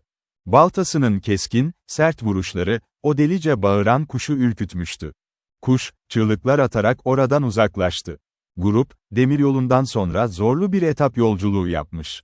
Ve nihayet vahşi doğanın tam kenarına ulaşmıştı. Bagajların taşınmasındaki bazı gecikmeler dışında, şimdiye kadar hiçbir aksilikle karşılaşmamışlardı. Her şey, onlar için nispeten kolaylaştırılmıştı. Ancak bundan sonrasının çok farklı olacağını hepsi biliyordu. İnsan, vahşi doğada büyük ölçüde kendi doğal kaynaklarıyla baş başa kalırdı. Yolcuya en iyi ekipmanı sunmak ya da taşımacıları tutmak konusunda. Servetin gücü bir yere kadardı. Kesinlikle sınırlıydı. Bu gerçeğin kabulü, aslında herkesin zihninde az çok yer etmişti. Ancak bunu ilk dile getiren, Millicent oldu. Şimdiye kadar, yoldaki sarsıntılar dışında şikayet edecek hiçbir şeyimiz olmadı, dedi. Maceracı gezginlerin neden buraya geldiğini şimdi anlamaya başlıyorum. Burası gerçekten görkemli bir ülke. Nasmith araya girdi. Benim görevim de, ilerledikçe durumun pek böyle kalmayacağını belirtmek, dedi. Sen ne diyorsun Keru? Önemli değil, bunları daha önce de söylemişti, diyerek Bella lafa karıştı. Kanada'daki önceki maceralarına dair korkunç anlatılar dinlemek zorunda kaldım. Şüphesiz, beni caydırmak için bilerek yapıyordu. Ama gerçek şu ki, Banff ve Glacier'daki oteller olağanüstü konforlu. Bu kamp içinde hiçbir kusur bulamam. Bella, konuşmasına devam etti. Millicent'e, gelmemize izin verdiği için minnettar olmalıyız. Arthur, bunun oldukça sosyal bir balayı olacağını ima etse de. Ben bunun bir koruma olduğunu söyledim. İnsanın illüzyonları, geleneksel bir balayında çok daha çabuk yıkılabilir. Eğildi ve kocasının saçlarını karıştırdı. Yine de, daha yakın bir tanıdıklık durumumuzu bozmadı. Belki de bu konuda şanslıyım. Millicent, birkaç saniye boyunca sessizce oturdu. Üzüntüyle karışık bir farkındalık içindeydi. Henüz tam anlamıyla karakteri gelişmemiş bir adamı düşünüyordu. Birisi o adamı görmüştü. Ve o adam da gizlice Millicent ile evlenmeyi kabul etmişti. Neden böyle olduğunu, işlerin nasıl bu noktaya geldiğini bir türlü anlayamıyordu. Bir şekilde ona sürüklenmişti. İlgi, aile ilişkileri, aşk olarak tarif edilebilecek o belirsiz duygu. Hatta acıma bile onu etkileyen unsurlar arasındaydı. Ve şimdi fark ediyordu ki, o adam resmi olarak hak iddiasında bulunduğunda, onurlu bir şekilde geri çekilmesi artık imkansızdı. O sırada taşımacılardan biri güldü. Sesi, gür ve güzel bir şarkıya dönüştü. Millicent, işte doruk noktası. İşi tamamlamak için sadece bir Cockney aksanı eksik, dedi. Londra'da olduğum son zamanlarda, bu saçma melodi her yerde duyuluyordu. Sanırım bu, müzikvollerin bir zaferi. Keru, ya da modern uygarlığın, mesafeleri nasıl da yok ettiğinin bir tasviri, diye ekledi. Bu başarı için güzel bir şeyler söylemek gerekir. Çünkü bizler, keşfediyoruz. Mesafe, diye ilan etti Bella. Mesafe, hala bir şey ifade ediyor. Bütün gün Jim'i düşündüm. Kanosunu ormanın içinden, şu tepelerin ötesinden sürüklerken hayal ettim onu. Merak ediyorum. Diğer tarafa geçtiğinde bizi bulabilecek mi, yoksa bu yolculuk bizi de mi tüketecek? Kocası hemen araya girdi. Daha fazlasını yapıyor. İtiraf etmese de, bu sabahtan beri gözü yolda. Aslında, aşçımızın hazırladığı akşam yemeğinin, bu 4 ya da 5 adamı rahatça doyuracak büyüklükte olduğunu keşfettim. Bella, yüzünde bir gülümsemeyle Millicent'e döndü. Sence yemek boşa gider mi, diye sordu. Hayır, boşa gideceğine inanamıyorum. Keru, bu cevabın arkasındaki kesinliğe dikkat edin, diyerek yorum yaptı. Bir erkek bunu hissedemezdi, çünkü bu mantıksız. Bayan Gladwin, rehberimizin geleceğine inanıyor. Ancak bu hesabını dayandıracağı hiçbir veri yok elinde. Yoldaki mesafeyi de, zorlukları da bilmiyor. Bella karşılık verdi. Ne önemi var? O, adamı tanıyordu. Keru yüzünü buruşturdu. İşte bir kadın mantığı. Madem yapacak daha iyi bir işimiz yok, bunun ne kadar saçma olduğunu size kanıtlamaya çalışayım. Bir insan, yani bu tartışmaya açık ama, belirli bir miktar kemik, kas ve tendondan ibarettir. Ve onları harekete geçiren, dikkatli ol, diyerek uyardı Bella onu. Bu detaylara girmemek daha güvenli. Üstelik önemli bir şeyi dışarıda bırakıyorsun. Ben sinir hücrelerinden değil, içsel kişilikten bahsediyorum. Kaslara emreden, onları yürüten her neyse, işte ondan. Keru devam etti. Onu mekanik bir yapı olarak göstermeye çalışıyorum. Kendi ağırlığını hareket ettirebilen. Ve belirli bir sürede, sınırlı bir ekstra mesafeyi kat edebilen bir yapı. Tabii gerekli yiyeceği aldığı ve uyuyabildiği sürece. Ne ağırlık ne de mesafe sonsuza kadar artırılabilir. Eğer zorlarsa, yapacağı çaba çok geçmeden gücünü eski seviyesinin de altına düşürecektir. Bella güldü. Evet, dedi. Mantık yürütme şeklin tam da bu. Mekanik. Ama biz farklıyız. Nasmith araya girdi. Konuyu başka bir yere getireceğim. Lisle, tamamen yeni bir ülkede yol alıyor. Hızlı akıntıların, sığınakların veya sık ağaçların ne tür gecikmelere sebep olabileceğini kimse bilemez. Hiçbir kararlılık, bir kanoyu taşımak için gereken süreyi kısaltamaz. Ne kadar çabalarsan çabala, bir dağ sırasını aşmak, bir vadide yürümek kadar hızlı olamaz. Bu anlaşılmadı mı, Millicent? Kızın gözlerinde hafif bir gülümseme belirdi. Evet, diye yanıtladı. Ama yine de, Liesl'ın akşam yemeği onu bekliyor. Keru homurdandı. Böyle bir özgüven insanı kıskandırır. Henüz tanışmadığım bu Lis'le. Açıkça görülüyor ki sözünü tutan bir adam. Bu, iyi bir şey üzerinde anlaştığımız anlamına gelir. Hem de çok, diyerek güvence verdi Bella. Çünkü öngöremeyeceği zorluklarla karşılaşmak kaçınılmazdır. Bir insanın kaynağa, kararlılığa ve daha pek çok faydalı niteliğe ihtiyacı olur.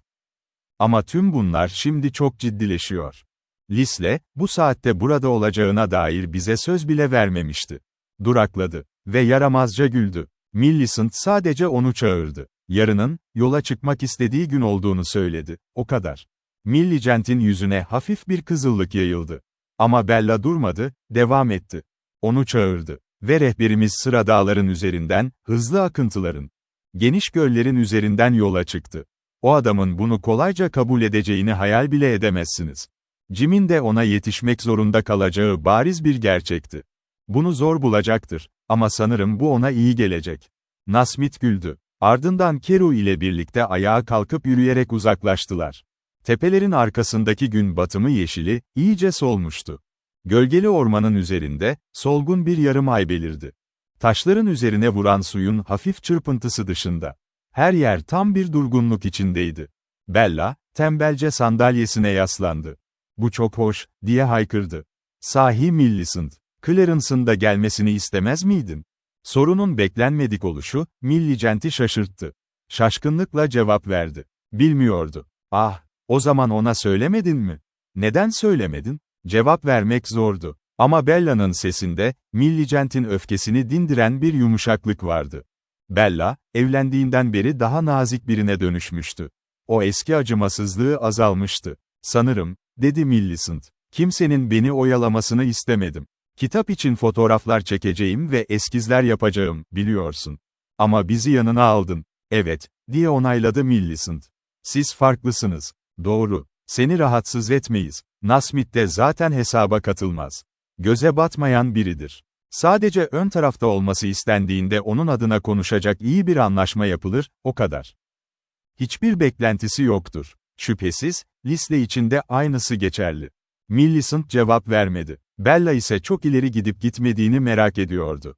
"Peki Clarence senin gideceğini hiç duymadı mı?" diye sordu tekrar. "Annesiyle birlikte İsviçre'deydi. Bana bir ortam değişikliği tavsiye edilmişti." Bella başka soru sormadı. Millicent ise orada öylece otururken, Clarence'ı geride bırakmak için öne sürdüğü bu sebebin, karşı tarafı ne kadar ikna ettiğini düşünüyordu. Şüphesiz, kendini kitabına adamak ve malzeme toplamak için özgür olmayı arzulamıştı. Ama gerçek tam olarak bu değildi.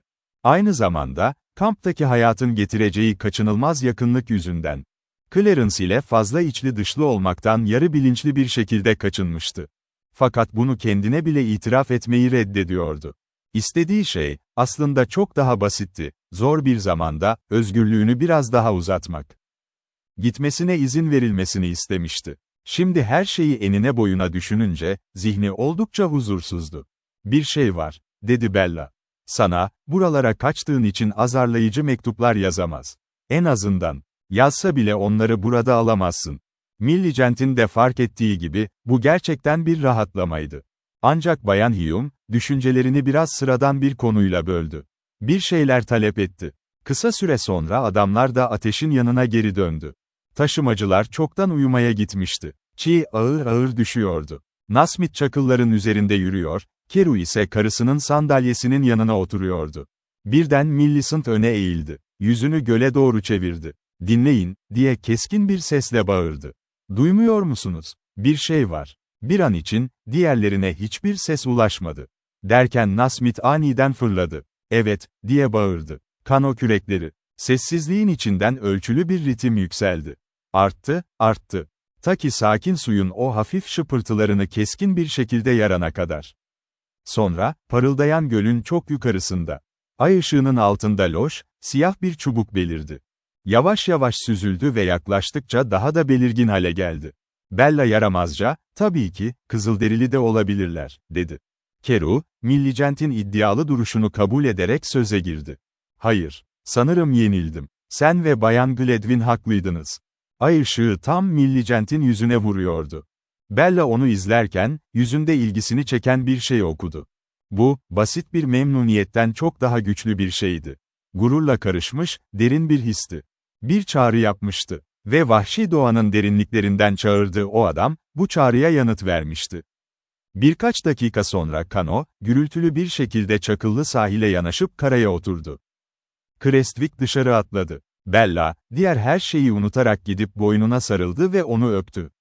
Sonra onu biraz geriye itti ki rahatça görebilsin. Giysileri yırtılmış ve yıpranmıştı. Yüzü çökmüş, çok zayıflamıştı. Sürekli kürek çekmekten ellerinden biri kanıyordu. "Ah," diye bağırdı Bella. "Seni gidi korkuluk. Bu halinle seçkin topluma hiç uygun değilsin. Hem sen, en son ne zaman bir şey yedin?" "Creswick, oldukça zor zamanlar geçirdik. Bazı vadilerde çok sık çalılıklar ve ağaçlar vardı," diye açıkladı. "Patikada birkaç gün daha geçirerek işleri kolaylaştırabilirdik. Ancak Lisle, ben bunu önerdiğimde dinlemedi bile." Bella azarlayan bir tavırla, "Demek sen önerdin, o dinlemedi," dedi. "Tabii ya. Ben sadece senin kız kardeşinim." Creswick gülümseyerek, "Daha iyisini istemezdim," diye karşılık verdi. "Bana eskisinden daha güzel göründüğünü söylemeliyim. Belki de üzerindeki o hanımefendi kıyafetleri yüzündendir. Benim görünüşüme gelince, emin ol, bu yolculuk bitmeden önce seninki de tıpkı benimki gibi olacak." O sırada Lisle, Bayan Hume'a doğru yürümüştü. Titreyen elleriyle onun elini sıktı, ardından Millicent'e döndü. Bu hareket, genç kızı memnun etmişti. Lisle gülerek, "Ucu ucuna yetiştik ama. Gün henüz tamamen bitmiş sayılmaz," dedi. "Bir iki kez küçük sorunlar yaşadık. Bu da daha erken gelmemizi engelledi." Millicent ona öyle bir gülümsedi ki. Bu gülüş genç adamın içinde adeta bir heyecan dalgası yarattı.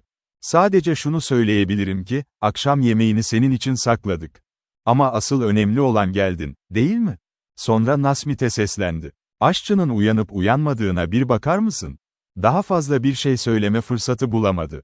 Çünkü Keru, konuşmaya devam eden Bella ile birlikte öne çıktı. Kısa bir süre sonra, Lisle ve Creswick kendileri için hazırlanan bol yemeğin başına oturdular. Millicent ve Bella ise onlara eşlik ederek beklediler. Lisle, gördüğü bu yakın ilgiden biraz utanmış gibiydi. Fakat Creswick açıkça durumun tadını çıkarıyordu. Kız kardeşine, "Tabağı kolayca ulaşabileceğim bir yere koy," diye emretti. "Bak, o bardağı nasıl koydun? Eğer hareket edersem dökülecek." Keru gülümseyerek, "Senin benden daha fazla cesaretin var Jim," dedi. Çocuk, "Buna ihtiyacım vardı," diye ilan etti. "Bella ile büyüdüm, bu kadarı yetti bana. Kesinlikle bunu hak ettiğimi söyleyecektir. Ve belki de bu düşüncesinde haklılık payı vardır." Yemek bittiğinde, herkes yeniden canlandırılan ateşin etrafında toplandı. Lisle, kıyafetlerinin harap olmuş durumu yüzünden gölgede kalmayı tercih etmiş, oraya uzanmıştı. Jim hariç, gruptaki diğer herkes tıpkı evlerindeymiş gibi düzgün giyinmişti. Konuşmaları hafif, rahat ve akıcıydı, tavırları ise son derece sakindi. Lisle, arka plandaki o uzun, düz ağaç gövdelerini ve gölgeli kayaları zihninden silebilseydi. Kendini korunaklı bir İngiliz çimenliğinde uzanıyor gibi hayal edebilirdi. Çift katlı çadırlar, kamp sandalyeleri ve fiziksel rahatlığa dair diğer tüm detaylar. Bu fikri zihninde destekliyordu. Bu İngilizler, o sessiz özgüvenleriyle, ihtiyaç duydukları her şeyin, ki bu oldukça fazlaydı, bir şekilde karşılanacağına inanıyorlardı. Bu durum hem sinir bozucu hem de takdire şayandı. Onlar her yerde aynıydılar. Değişimden hiç etkilenmiyorlardı. Her şeyi hak ettikleri bir ayrıcalık gibi görüyorlardı. Vahşi doğanın tam sınırında bile kendilerini son derece rahat hissediyorlardı. İşte böyle insanlardı. İnsan, buraların onlara ait olduğunu düşünebilirdi. Ancak yolculukları daha yeni başlamıştı. Ve yarından itibaren, açıkça yapılması gereken değişiklikler olacaktı. Sonra Liesl'ın içini güçlü bir memnuniyet duygusu kapladı. Önündeki 1-2 ay boyunca, neredeyse sürekli Millicent ile birlikte olacaktı. Onun arkadaşları, artık kendisinin de arkadaşlarıydı. Gledwyn'in varlığından da artık rahatsız olmayacağını düşündü. Yine de kendinden emin olmak istiyordu. Bu yüzden Bella'ya döndü. Kimse Clarence'dan bahsetmedi. Merak ediyordum, bize katılacak mı? Bella, anlamlı bir gülümsemeyle, hayır, diye cevap verdi. Davet edilmedi. Sonra oradan uzaklaştı. Liesl'ı ise daha da derin bir memnuniyetle baş başa bıraktı. Kısa süre sonra topluluk dağıldı. Birlikte kaldıkları çadıra vardıklarında, Bayan Hume Millicent'e döndü. Alışılmadık derecede memnun görünüyorsun, sevgilim. Millicent gülümsedi. Sanırım öyleyim. İnsanın özgüveninin haklı çıktığını hissetmesi güzel bir şey. Ve belki de daha fazlası. Artık her şeyin mümkün olduğunca sorunsuz gideceğinden emin olmak. Sanırım Bay Lisle geldiğinden beri böyle düşünüyorsun. Pratik yeteneklerinin yanı sıra, o adamın bu tavrına çok sevindim. Şüphesiz fark etmişsindir. Buranın en yaşlısı olarak önce benim yanıma geldi. Ama benim sadece bir bağımlı olduğumu biliyor. Bayan Hume devam etti. Bir bakıma, tamamen doğru bir hareket değildi tabii. Evet, Bella Carew evli ama asıl ev sahibesi sensin. Millicent gülerek, acaba bu tür görgü kuralları vahşi doğada ne kadar önemli, diye yanıtladı. Ama Bay Liesl'ın bu hareketinin sizin takdirinizi kazanmasına sevindim. Arkadaşlarımın zarif olmasını isterim. Bayan Hume, o solgun, gri saçlı ve resmi görünümlü kadın düşünceliydi. Kullandığın kelime, tam olarak benim seçeceğim bir kelime değil. Clarence Gledwyn zariftir. Ama bence bu Kanadalı, ondan daha iyi biri. Bu gece gerçek bir şövalyelikle hareket etti. Benim saygım çok değerli olmayabilir, ama o bunu hak etti. İçinden gelen bir dürtüyle hareket eden Millicent, eğilip kadını öptü. Bunu çok değerli bulacağından hiç şüphem yok. Ama, Clarence'ın değerini kaybettiğini de söyleyemem. Ve artık çok geç oluyor. Bayan Hume, genç kızın saçlarını okşarken, Gledwyn'den bahsettiği sırada sesindeki o hafif değişimi fark etmişti. Lambayı söndürdü. Ancak uykuya dalmadan önce epey bir zaman geçti. Millicent'i çok seviyordu. Ve içinde bir his, gelecekte onu büyük sorunların beklediğini söylüyordu.